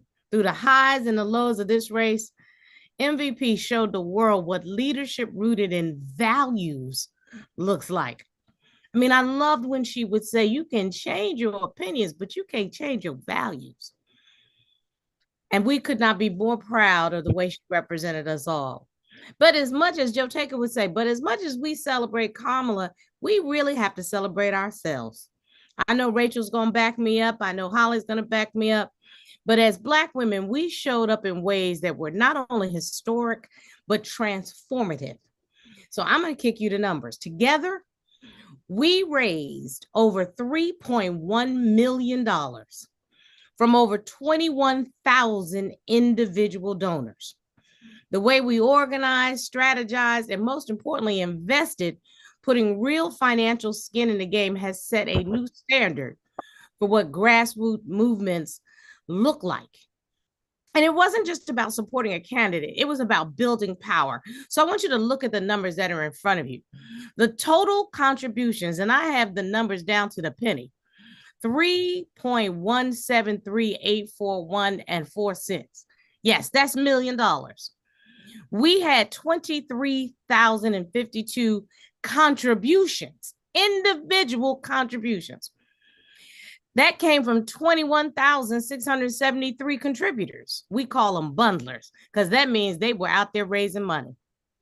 There were indirect contributions of that number, of that 3.1 million.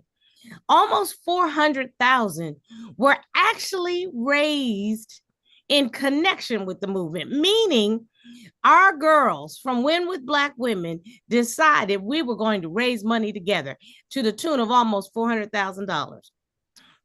But you know the part that always makes me excited, and I love sharing it with you. People who made contributions of $100, it was 11,695 people. But here's my number, the number that I challenged you with on that first day on July 21st. The number of $1,000 contributions to Kamala Harris was 1,003. You pulled it off. You 100% pulled it off. I spoke with the campaign today. I spoke directly with Darian Flowers, who has been my go-to person with the Black Leadership Council of the Democratic National Committee. We, the Brown Girls Fundraising Collective, were the highest Black Leadership Council grants raisers, period. We were the top 10 Harris Victory Fund organizational raiser.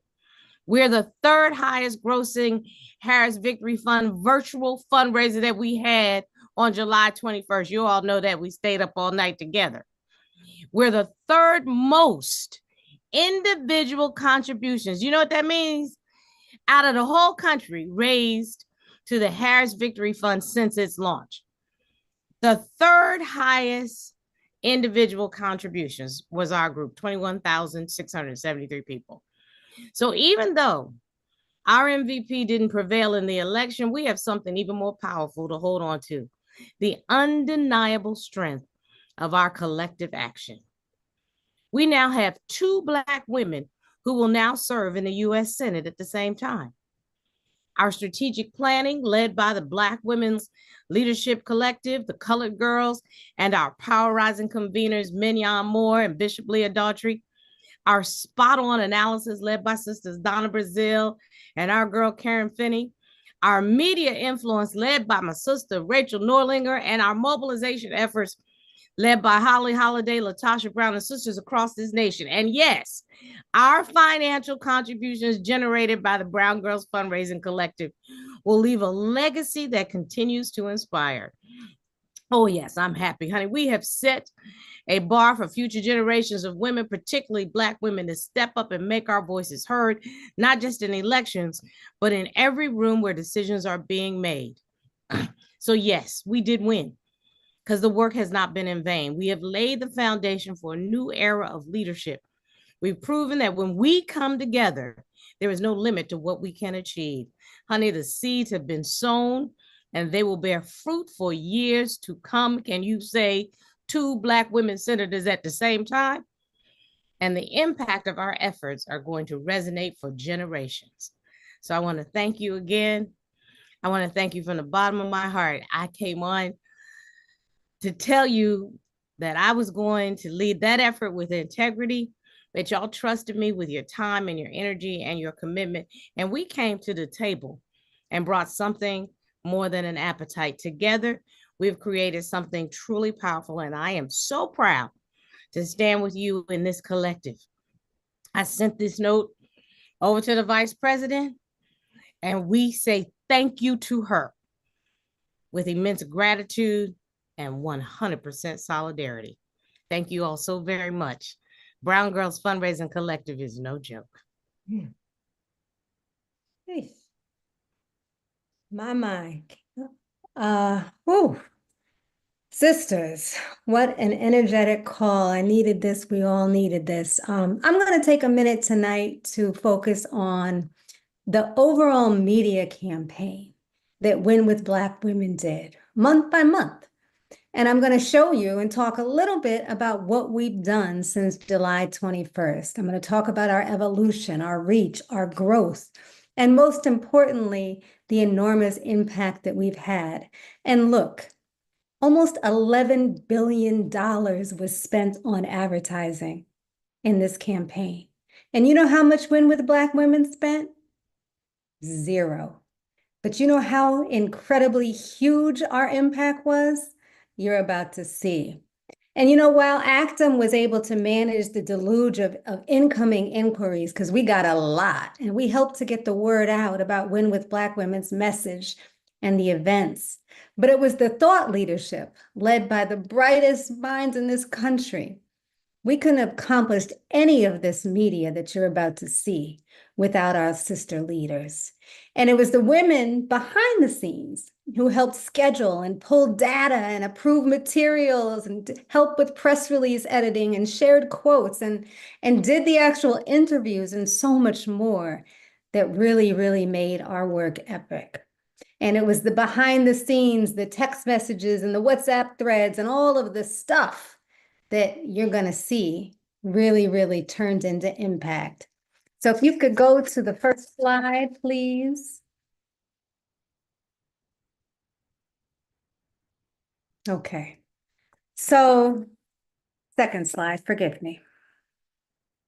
So as you'll see here, our historic call on the 21st of July had massive attention. We garnered unprecedented amplification from media outlets.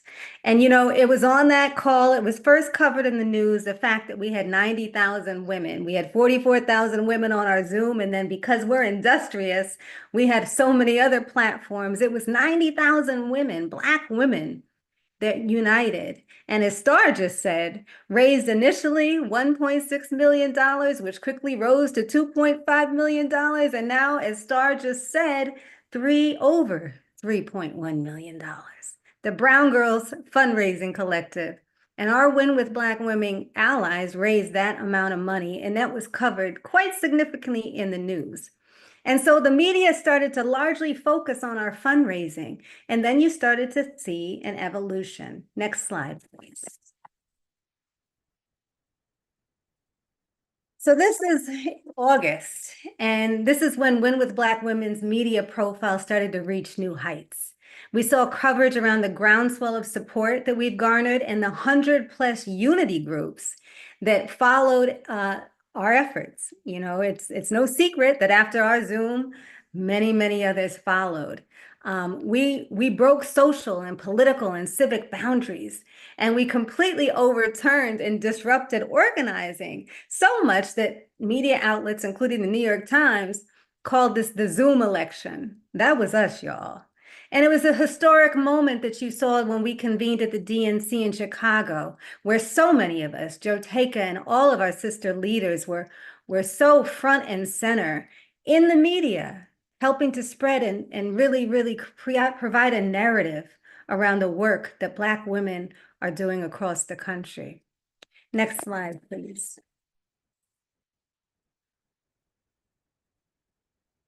Okay, I'm missing my notes, so please forgive me. Let me go back. September. So September was when we took the national stage to unite with the unity groups in front of the country and the world. And we coordinated with Oprah's team and the Harris Walls campaign and leaders of the other groups to make sure that people not only watched the town hall that we convened, but captured the message of unity. And that was when we saw much more recognition of the power of our movement. By September, media was really starting to amplify and convey the power that Win with Black Women has. We were covered, as you could see, all across the board. It was a lot of, traditional media. It was a lot of online media. And it was, of course, salute to our Black press, who covered us relentlessly, fearlessly, and diligently, often with no money. They weren't getting the groundswell of support that a lot of these other outlets were getting by way of advertising.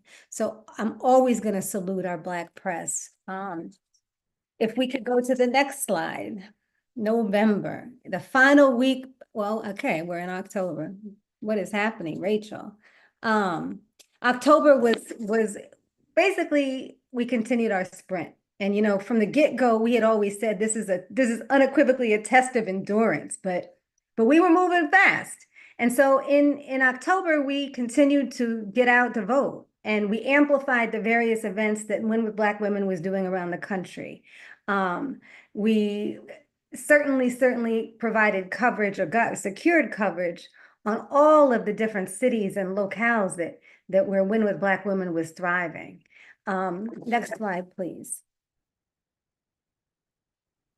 So in the final week before the election, we saw coverage just continue. Our tireless work was, as you can see, it was everywhere. We saw coverage of VP Harris, who joined our Sunday call, and we got incredible amplification from that. And what you started to also see, and you're going to see after this call, is that the coverage is not going to reflect a loss from Black women. It's going to show gains, because at the end of the day, we really won, and we have to continue to celebrate the victories that we helped to secure. By the numbers, this is where it's great, y'all. Next slide, please. This is by the numbers. So Win with Black Women received over 46,000 mentions in the media, almost 1,500 broadcast mentions on TV and radio. And on online engagement, we saw 2.7 million. This coverage translates into a total reach of over 220 billion online viewers, 865 million TV viewers, and a total advertising value of $938.8 million. And we did that with no money. We did that with earned media. I'm going to say it again, $938.8 million is what we would have had to spend on advertising to secure the amount of media coverage that we did. And to be frank with you, you'd actually have to spend almost $1 billion to get this kind of coverage. So it's been an honor to work with the teams and our leaders on the coverage that we've garnered, and I'm going to continue to do so, as we will all do so. Thank you, sisters. I honor you, and I pass it to you, Holly. Thank you. And I actually want to continue a theme that we started earlier. As many of you all know, my real passion, I appreciate the historic nature of this race and particularly our ability to do something together. But my heart lies in the States. And we had almost 700 women run on the general election ballot. We started this year with over 1,200 women running in state and local and federal races, and total over almost 700 made it into the general. And I couldn't even put all of them yet on a deck, but I wanted to show you part one. This is like states A through I. And if you want to see the rest, because I'm shortcutting it for tonight, then follow us on social media because we have all of their pictures. But I want to start my presentation with showing you the first part of the Black women that you all helped elect in this country in states A through I.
And so it continues. I wanted to just give you a sense of some of the people that you are supporting, some of the work that you've done. And I want you to note that we were electing Black women in blue states, in purple states, and in red states. That is by no means all. I just wanted to give you a little shot of inspiration. And I'm going to close out with Just top lines of some things that happened that I think you should know. And again, I want to emphasize that we are still counting votes, that we still have elections that are outstanding. So we are beginning to develop the picture. We still have a few votes, not enough to change the election, but enough to change the analysis of the election. So we still need to understand that this is not a complete picture. We are still figuring some things out. But I do want to start with some words from Madam Vice President. These were the words that inspired me. On the campaign, she would often say, when we fight, we win. But here's the thing. Sometimes the fight takes a while. That doesn't mean we won't win. It doesn't mean we won't win. The important thing is don't ever give up. Don't ever give up. Don't ever stop trying to make the world a better place. You have power. You have power. And don't ever listen when anyone tells you something is impossible because it has never been done before. That was particularly poignant for me because When We're Black Women has never been done before. And here we sit, and as powerful and as great as we thought we were in 2020, in 2021, in 2022, in 2023, we have done impossible things together. And sisters, we are stronger today than ever. And in large part because of the leadership and the inspiration that Vice President Harris has shown us. While votes are still being counted, we know that Black women showed up. And not only did Black women vote, but also remember that they are a big reason why Democrats won in key states and why Black women won many down ballot races. Here are my top four takeaways for Black women. Number one, history was made with 2 Black women in the Senate. You've met them, you've seen them, we know them, they were on earlier. Number 2, here's something that people are not talking about, and I said this the other day on Victor Blackwell's show. 100% of Black congressional women incumbents won their race.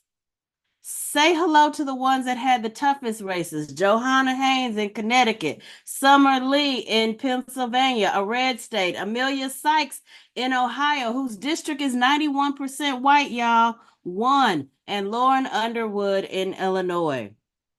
It was also, and I like this one, and Star, you might get a kick out of this.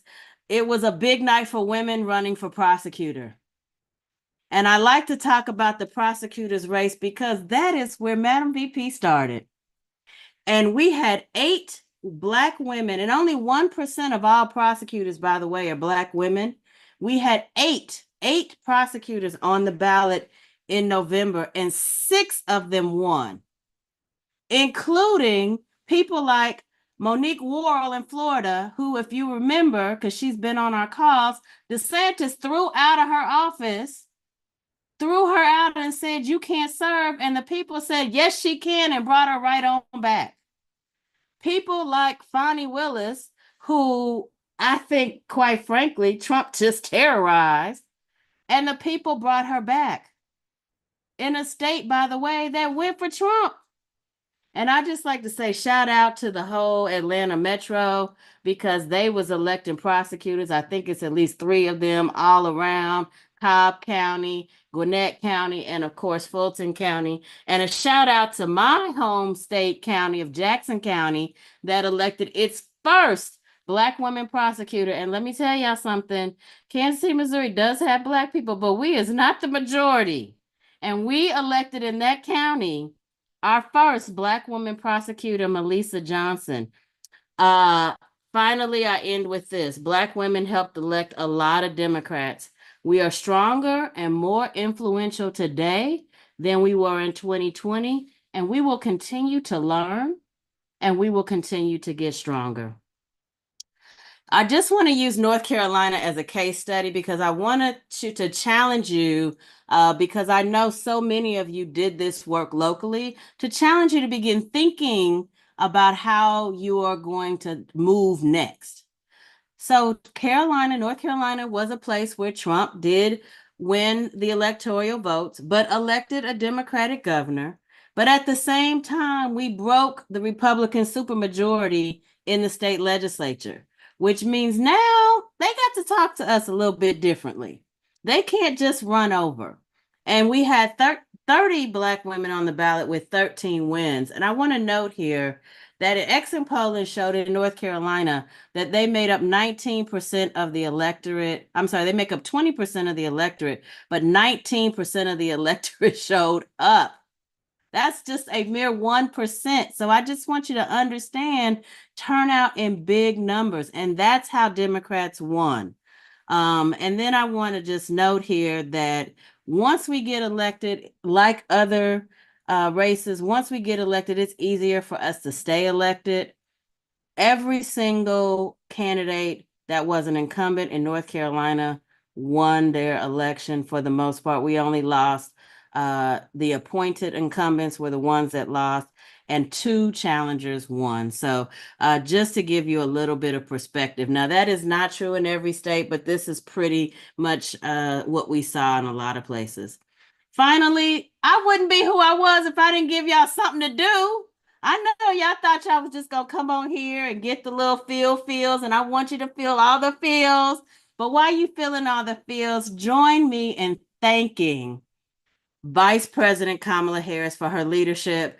Take the QR code. I have also put this in the Resource Center. Use the bit.ly link, which is in the Resource Center, and write and send Vice President Kamala Harris a thank you note. Let her know what her election meant to you. Now, I know some of y'all are like, we don't know what to say. Well, I wrote a letter. You can send the letter I wrote, but I encourage you to personalize it. I encourage you to put your own spin into it. But most importantly, let's flood her this week. This week, when people are the memory of her leadership may start to fade, let's remind her that we are still thinking of her, that we are still supporting her. Please, please, please do that. And then finally, thank you, Black women. Thank you, Black women. Thank yourselves for everything you have done today, everything you have done this year, and for the last 4 years and beyond. It is going to be all right. We are all right. And I thank you so much for all that you have done and all that I know you will do after we rest. Thank you. Yes, thank you. And a big shout out to you, Star, to you, Rachel, to you, Holly, and also Reese Colbert, who brought us the receipts this entire campaign, and Karen Fitty, who brought us the message this entire campaign. One voice, one fight. Thank you, thank you, thank you. And to all of the sisters who power Win with Black Women every single week. Sister Star, before we go to Bishop Vashti, I want to yield the floor to you for a very important question that has come up in the Q&A. Absolutely. Really important. And thank you again, Joteka, and all the sisters who spoke. I just want to, in keeping with my role, make sure that there's some clarity. The Brown Girls Fundraising Collective is not sending out any additional solicitations for fundraising. Okay. We are not soliciting for funds for the Democratic Party at this time. So if you are receiving any requests, it is not coming from the Brown Girls Fundraising Collective, and we are no longer active with the Harris Victory Fund at this time. So I don't want anybody to be confused. If you are receiving fundraising requests, they are coming from outside of the collective. So you can govern your choices accordingly. But I did want to make sure, in full disclosure, you all know, because you know how we are. I'm holding the bag for all of us. Thank you very much. Sister Star, thank you. Historic fundraising numbers, historic numbers in the media and our media reach, nearly $1 billion in a media reach $3 million raised, and a whole lot of Black women ascending into rightful power. Bishop Vashti, we're going to come to you next before we have our spiritual closing and final words from our sage, Dr. Janetta Besh Cole. And I hope she is still on, Dr. Hazelyn Dukes as well, who have really been just a guide of a legendary sage wisdom for us throughout this entire historic moment. But Bishop, you had shared with a few of us the other night really some words of inspiration for us to remember in such a time as this. And I'll yield the floor to you for you to just pour a bit of a word and inspiration onto us as we begin to close out tonight. Well, thank you, Joe Taker. And let me tell you, y'all all are super bad all day long. I mean, you are absolutely super bad all day long, listening to all the encouragement and the reports and the report outs tonight. So my heart is full. And as a preacher, we are compelled to share and to encourage, especially strong women who have been hauling water to the desert, not just for the last 107 days, but all year long. And just because she looks strong, sounds strong, acts strong, she also needs you to check on her as well. And so let's check on all the strong women in our lives who have been active. Just a couple of things before I remind you of what this moment is. Be kind to yourself. Give yourself space to reflect, take time to do a self-evaluation, engage in self-care, step back, turn off the TV, and then make a plan. We have a plan. What happens if a fire breaks out in the house? You have a plan for national disasters, make sure you got your water and all that other kind of stuff that you need to have. Then put yourself together a plan for moving forward. Connect and communicate. Healing happens in community. We need to resist the pull to isolate ourselves and to disconnect. We need to be able to move forward. It's okay to go away with a plan to return, but it's not okay to go away and stay away. It is okay. I'm telling you, it is okay to name your pain, then identify the promise of God that speaks to your pain, and then pray until it's healed.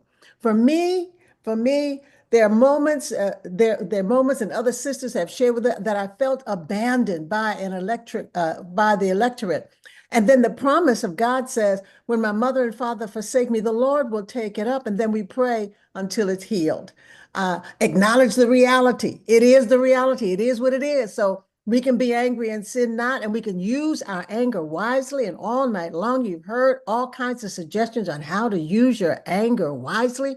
And then don't forget to practice gratitude, because there's still some things we are thankful for and we are grateful for, and we need not let that get. Are you hearing me tonight? Are you still there? Is this an amen? What?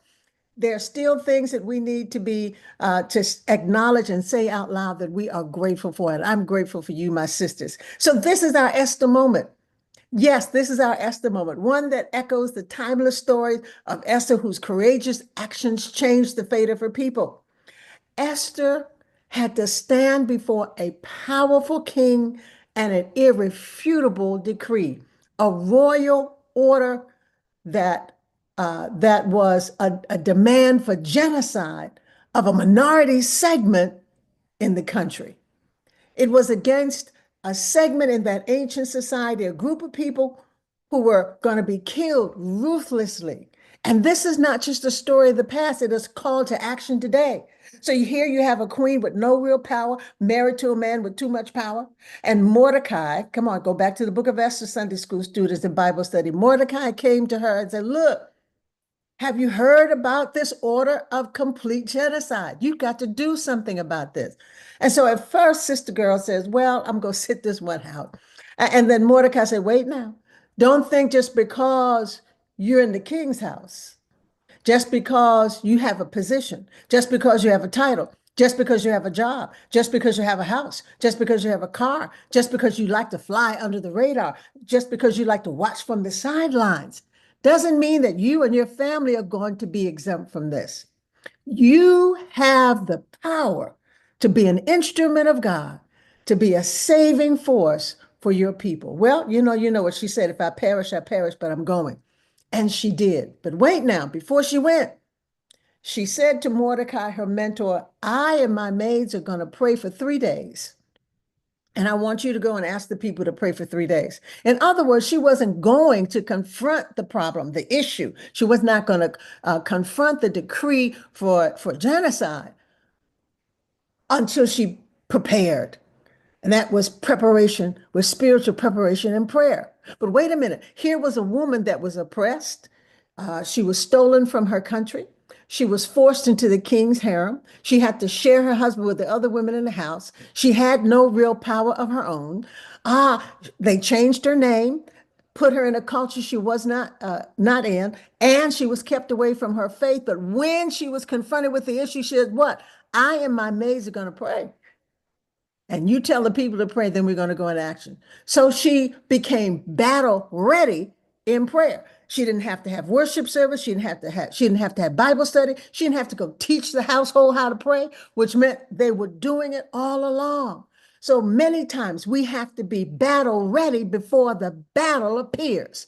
Did you hear what I said? You have to be battle ready before the battle appears.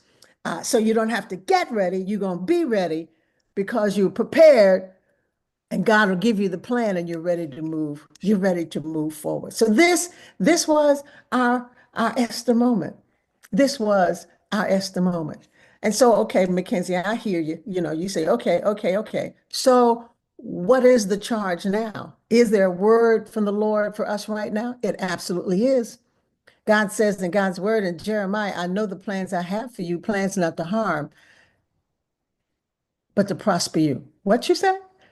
I know the plans I have for you, plans not for your harm, but plans to prosper you. And if you go down through that text, Jeremiah 29, verses 3 through 11, if you just go through that, and I know everybody is not in the faith tradition of the traditional time or non-traditional or whatever, but if you feel like it, just go find it. And in that, you'll find a blueprint on what to do. Number one, God is still in charge. Number two, build. That's right, build. Number three, engage in active faith. 4, settle down. 5, plant, put seeds in the ground. 6, harvest, eat what you produce. 7, create community, build families. 8, seek the peace and prosperity of where you are. 9, pray for your leaders. Pray for the city. Pray. I know there's some prayers that you want to pray. Don't pray that prayer, but you pray. Lord, help them. Lord, love them. Lord, do that. Yes. Pray for the peace of where you are. Pray for your country. For this is not a moment, but a season. This is not a sprint, but a marathon. And God says, I know the plans I have for you. Plans not to harm, but to prosper you. My beautiful Black sisters, do you believe this? My beautiful Black sisters, do you believe this?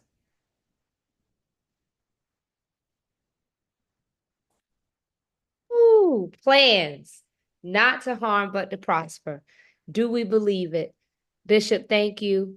Thank you for reminding us of our Esther moment for such a time as this, that this is our Esther moment. Thank you so much for that guidance. Thank you. Thank you. Sisters, we have come to the end of our agenda. And tonight, as a reminder, we will take a rest. We will not meet again until December, and we will send a notice.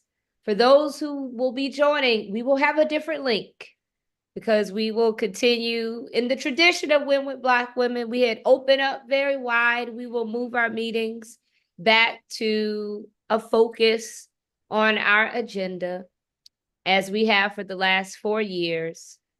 And before I bring up the sage leader, I want to say thank you to each and every one of you. You heard and you have seen the power of our victory tonight. Victorious and undefeated. Our work has never been in vain, and it is not in vain. I want to send a big, big hug and thank you to the dynamic Black women that powered the Vice President Kamala Harris's campaign, to all of those sisters who have labored, because we see you and we know you and we want to thank you. We want to continue to uplift our vice president. And we want to say thank you to all of the sisters in states across the country, the Win with Black Women volunteers and organizers who organized without one dime. You did that work. You have propelled all of those powerful women in that beautiful PowerPoint that Holly showed. And I want to give a big thank you to each and every one of you.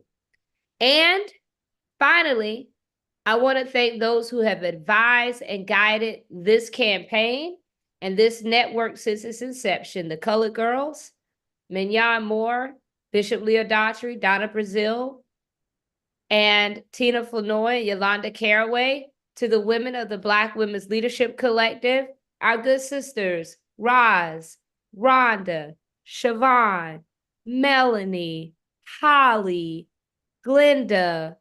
There are so many sisters. I'll get in trouble. Latasha, Rachel, Karen, Star, all of the sisters in the Black Women's Leadership Collective, the Divine Nine, and so many other organizations that have powered this movement. But to our sage leaders, Dr. Hazel N. Dukes, Dr. Hazel Nell Dukes, and Dr. Janetta Besh Cole, it is only appropriate, and I believe Dr.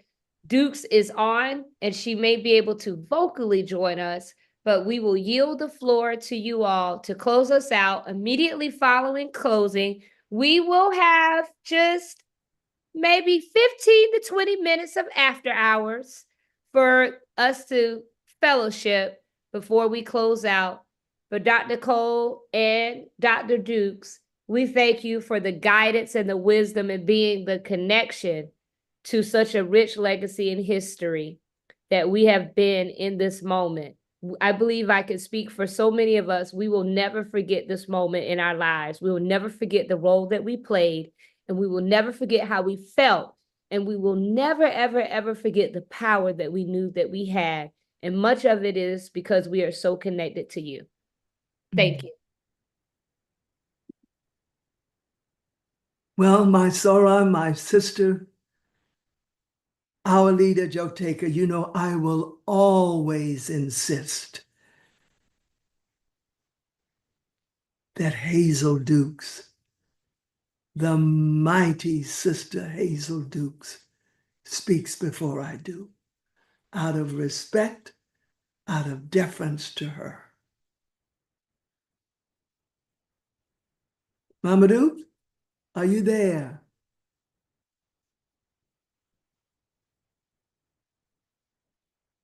I'm not hearing her. Perhaps this means we've got some technical difficulty. Is that the case? Then with my respect for Mama Dukes acknowledged, my sisters, my dearest, dearest sisters. And of course, if there are some righteous brothers who are with us this evening, you know that I greet you too. And so that I dare not fail to acknowledge any single one in my chosen family, I greet you, my siblings, all.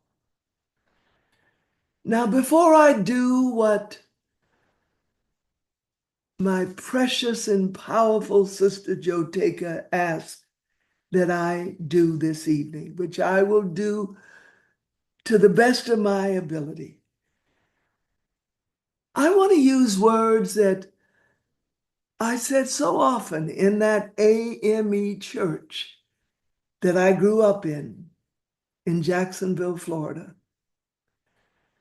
May the words of my mouth and the meditation of my soul be acceptable in thy sight, O Lord, my strength and my redeemer. You know, my sisters, I wasn't with you. I wasn't with you on the night of December 5th or early that morning. Did I say December? I guess I rushed it, didn't I? And I meant November.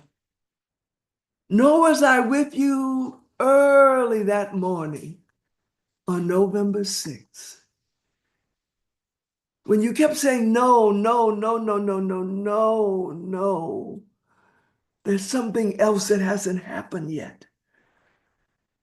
I was not right there when you began to cry. When you were distraught. When you looked up and said, oh my God, help me. But my sister, I felt as you did. I felt a pain like I have never, ever really felt before. And then,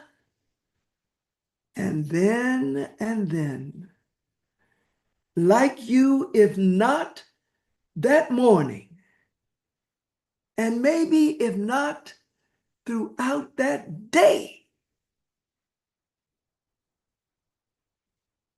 I think you did what I did.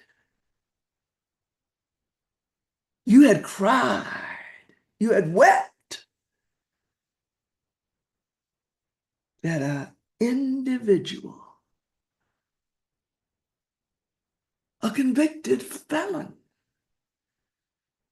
someone whose misogyny and racism is a part of the way that he speaks and moves, had won an election to assume the presidency of our country.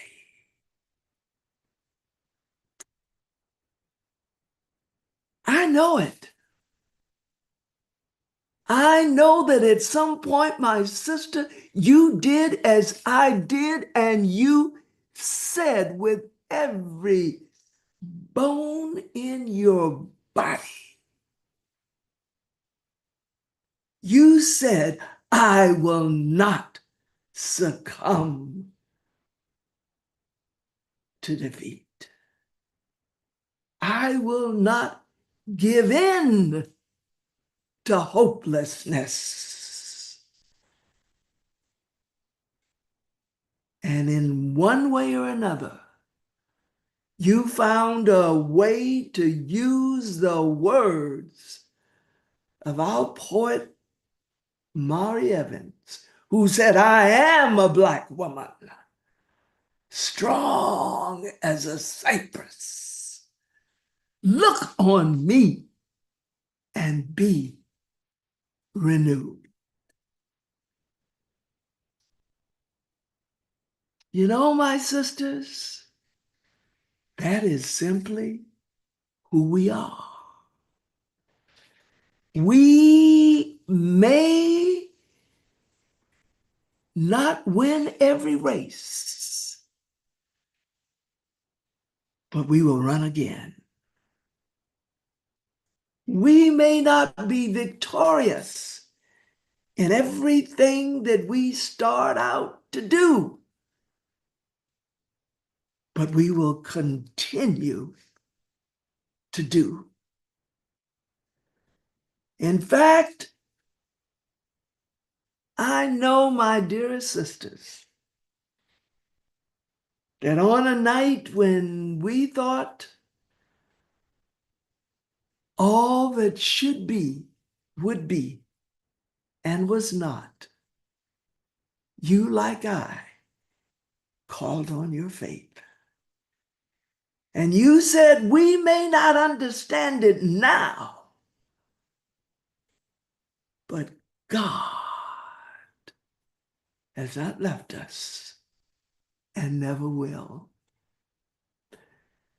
And I suspect in some ways, and I know I wasn't there next to you, but I suspect in some ways you had the same thought that I had. You thought, as Dr. Mary McLeod Bethune once said, she said, if we have the courage and tenacity of our forebearers, who stood firmly like a rock against the lash of slavery, we shall find a way to do for our day what they did for theirs. Suppose our ancestors, living under the most inhumane conditions one can imagine, had given up, had said, we didn't win. It's all over. We literally, all of you and I, would not be here today.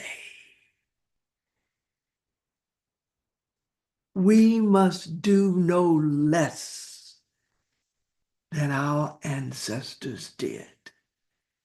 Whenever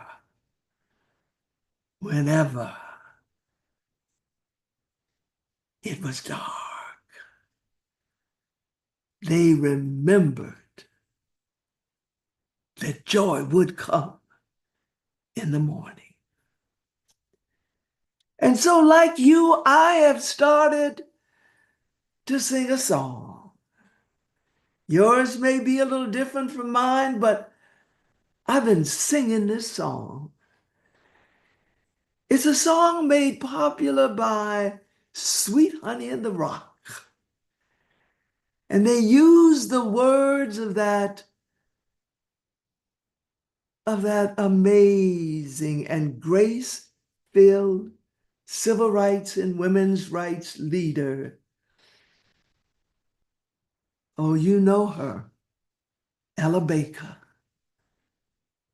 And the words to the song are these: we who believe in freedom cannot rest until it comes. So here we are on a night like this, and we, Black women, are still in the struggle. Well, not only are we in the struggle, you know, I have the kind of belief that tells me if we look above, with us in this struggle are Black women sheroes whose names we not only have the responsibility to lovingly call, but whose names can continue to guide us and inspire us, even when the going gets amazingly hard. So my sisters, put in the chat now the names of these sheroes as I do a roll call. Sojourner Truth, Harriet Tubman, Ida B. Wells, Mary Church Terrell, Anna Julia Cooper, Rosa Parks, Ruby Bridges, Shirley Chisholm, Barbara Jordan, Fannie Lou Hamer, Dorothy Height, Dr. Mary McLeod Bethune, Coretta Scott King, Dr. Maya Angelou, Audre Lorde, Constance Baker Motley, Ruby Doris Smith Robinson. Suppose each or any of those sheroes had given up when what they had worked for had not come into fruition when they thought it would. So, my dearest sisters, what do we do now? That's a rhetorical question. You know what we do. We do what we Black women have always done. We carry on. Now, let me be clear about what I think is the work that we do in carrying on. You know, Dr. Height once said and loved to say, we Black women don't always get to do what we want to do, but we always do what we have to do. So what is this work now? First, as our dearest sister Brittany Packard Cunningham said, and as our beloved Bishop Vashti McKenzie put it, we got to take care of ourselves. We've got to engage in self-care.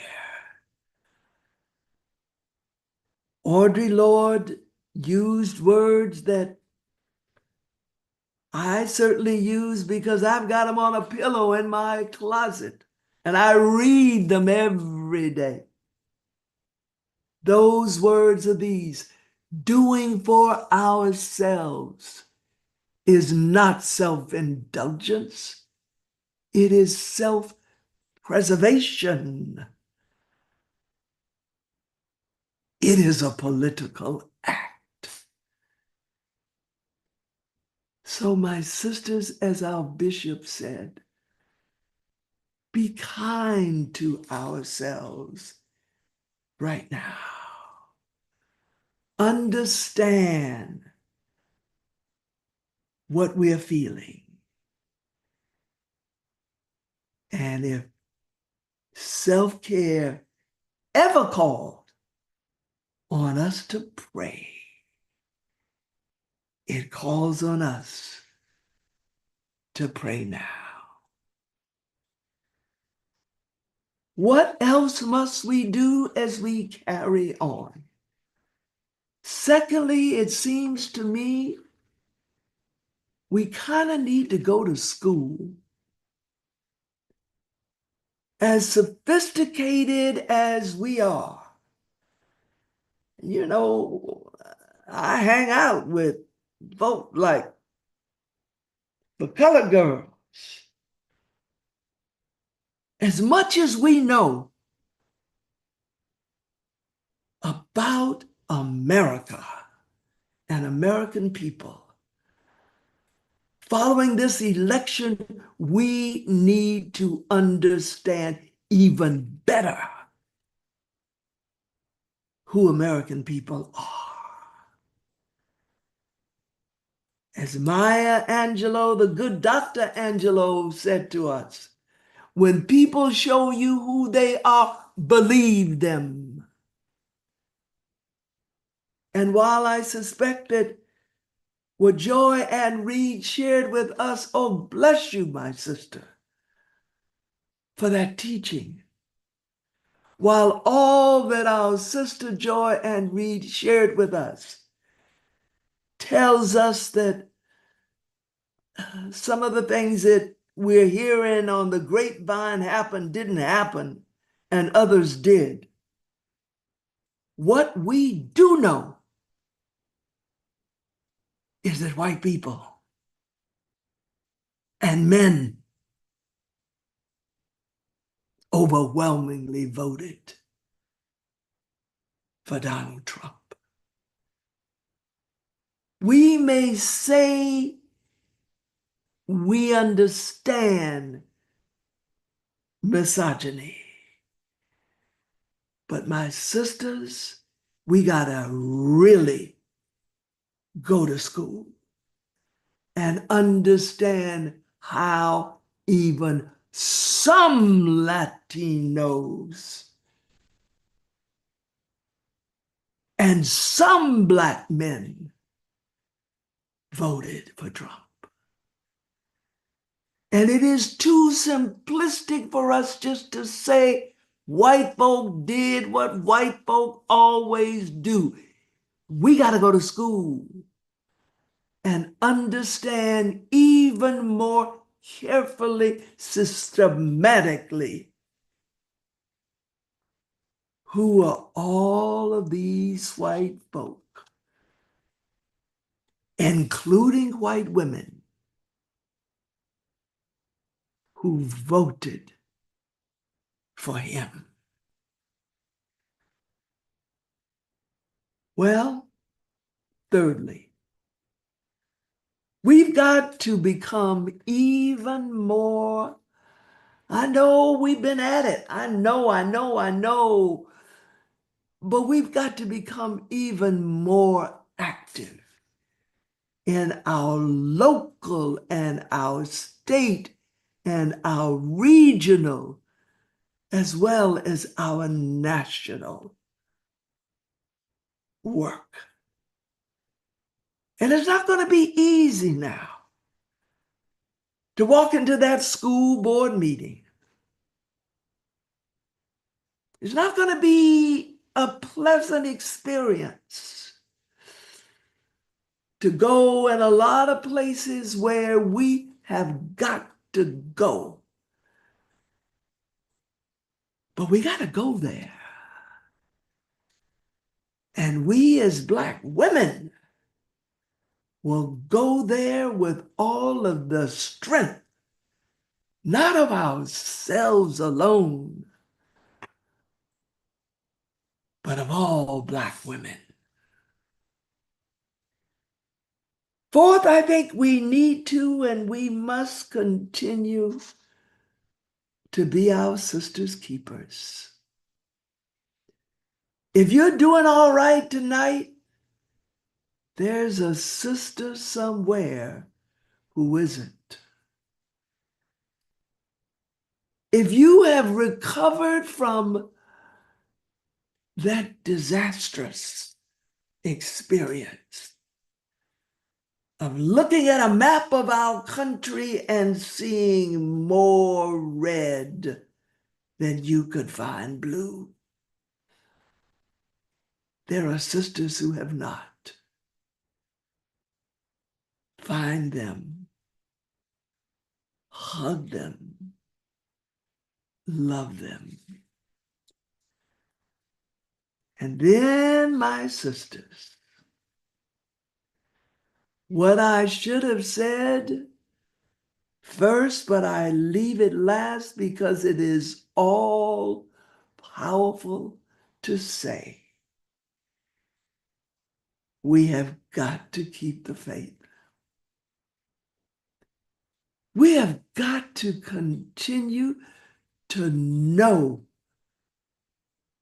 in every inch of our being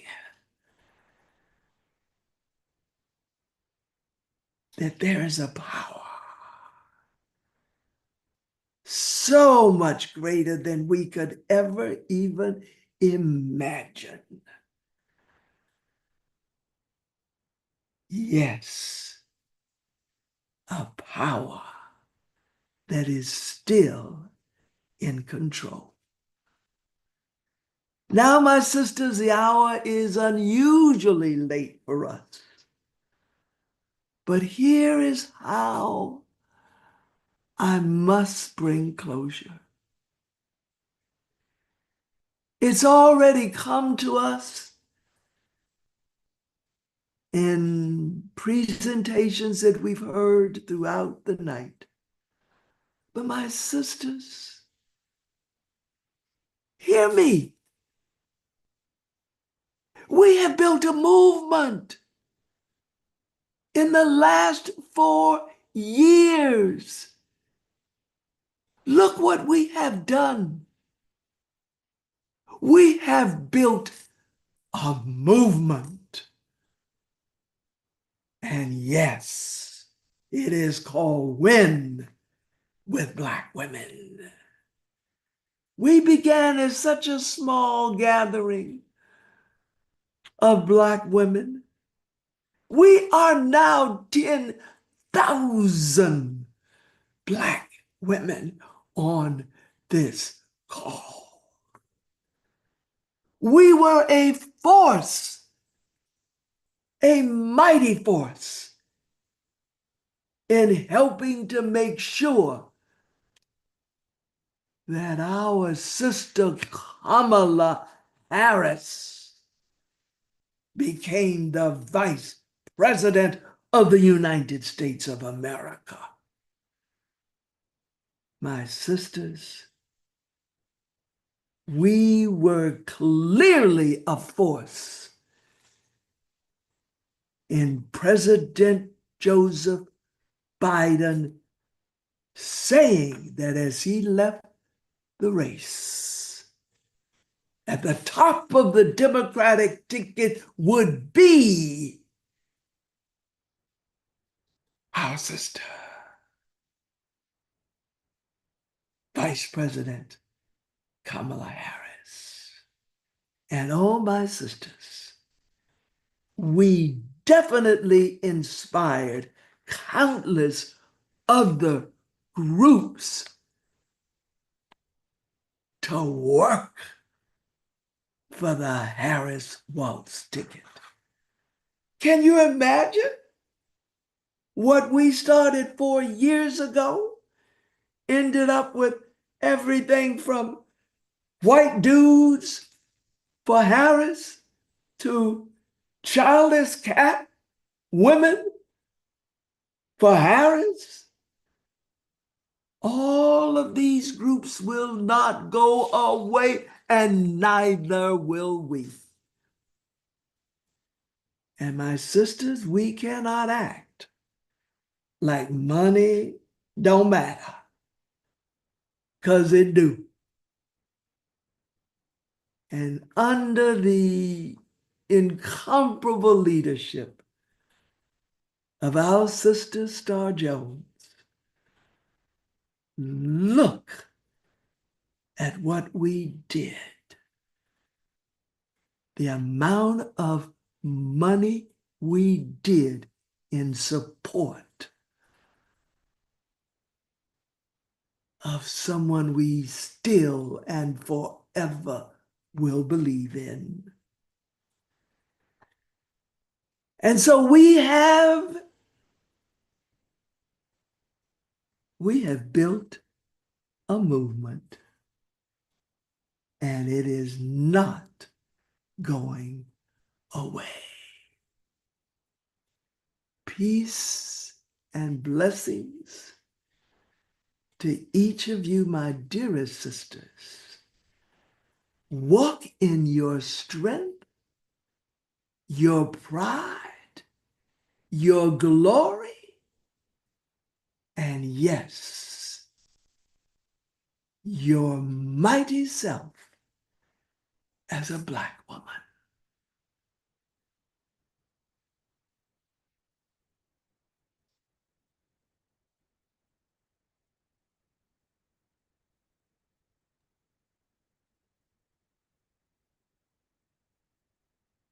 We are blessed.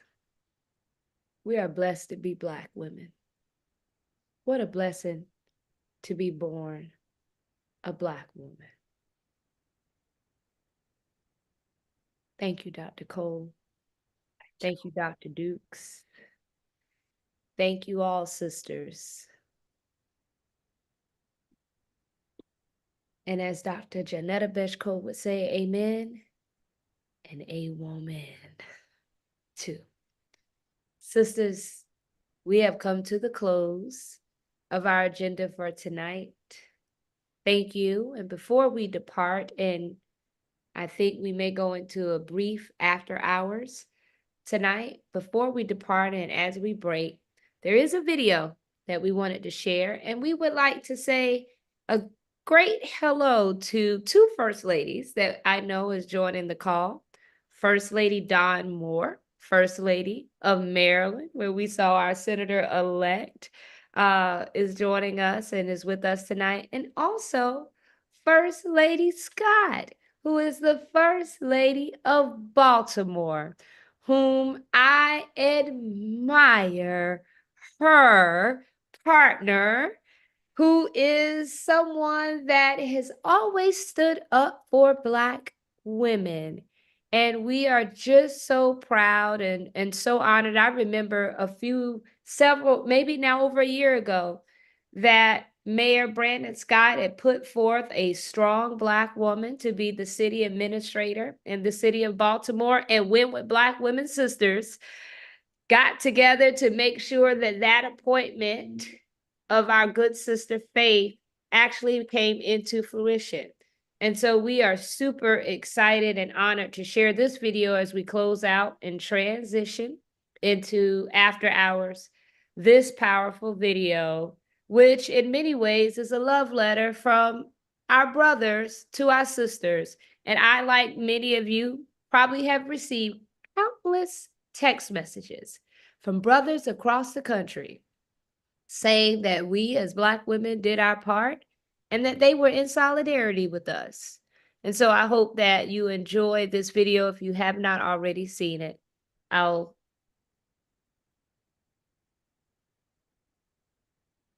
Obviously extremely disappointed in the results, but it is clear that there will be a second Trump presidency.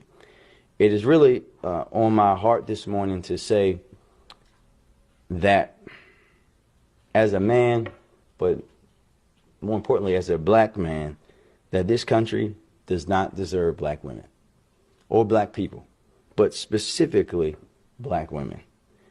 This morning I woke up and I just gave my wife a hug because I know how heavy this is weighing on Black women. They have carried this country and saved this country too many times and continue to be the most disrespected human beings on the planet. And it, quite frankly, it disgusts me. I'm thinking about the world that we're going to bring our daughter into in a few months. And I want the vice president to know that her and her team did everything right in the right way. But the unfortunate reality is that this country is still steeped in racism, sexism, and misogyny. I am personally proud of her, and I know that so many others are the same. We appreciate her tenacity, her focus, her decency, and how she handled herself throughout this campaign. And I don't want to hear anybody saying that they should have been something different, she should have been running longer. The fact is that they did everything that a campaign can do and more. But we as a country really have a lot of soul searching to do. And that's really what I want to say about that today. But I want Black women to hear from me to know that as a Black man, I am going to triple my efforts to lift them up, to make sure that they're supported, to make sure that they're seen, and to make sure that other folks are challenged into understanding that they alone can't be the soul of this democracy, and that they alone can't save us from ourselves time and time again. They alone can't be the people that show up and show up in such a way that folks who are voting against their own best interest, that they are saved as well. They can't do it anymore. And we have to be there to understand that reality and lift them up. I don't know everything that a second Trump presidency will bring to Baltimore, but if he follows through on some of his dark, violent promises We know that we are looking at challenges in the years ahead. But I want Baltimoreans to hear me clearly. We have a lot to be proud of in our leadership in the state and in the city. And I know all of my colleagues in office will agree when I say that Baltimore will always be a place that welcomes and protects our residents, no matter what they look like, who they love, where they were born, or how they choose to live their lives, as long as they're doing it in a legal manner. That will not change, and I will continue fighting for Baltimoreans no matter what. Thank you, Mayor Brandon Scott and Sister Hannah. If you are out there watching, please tell Brother Brandon Scott that he is receiving a lot of love from the Sisters of Win with Black Women. Thank you all so much, sisters. Thank you. We will be back in December. Do us a favor, go on social media, use hashtag Win with Black Women, hashtag victorious, hashtag undefeated. Please follow all of our speakers tonight and continue to lift up the powerful words and messages that they convey. Thank you. My. What a wonderful call. My. We went a little bit longer, but we'll never have this time and this moment ever again in our lives. This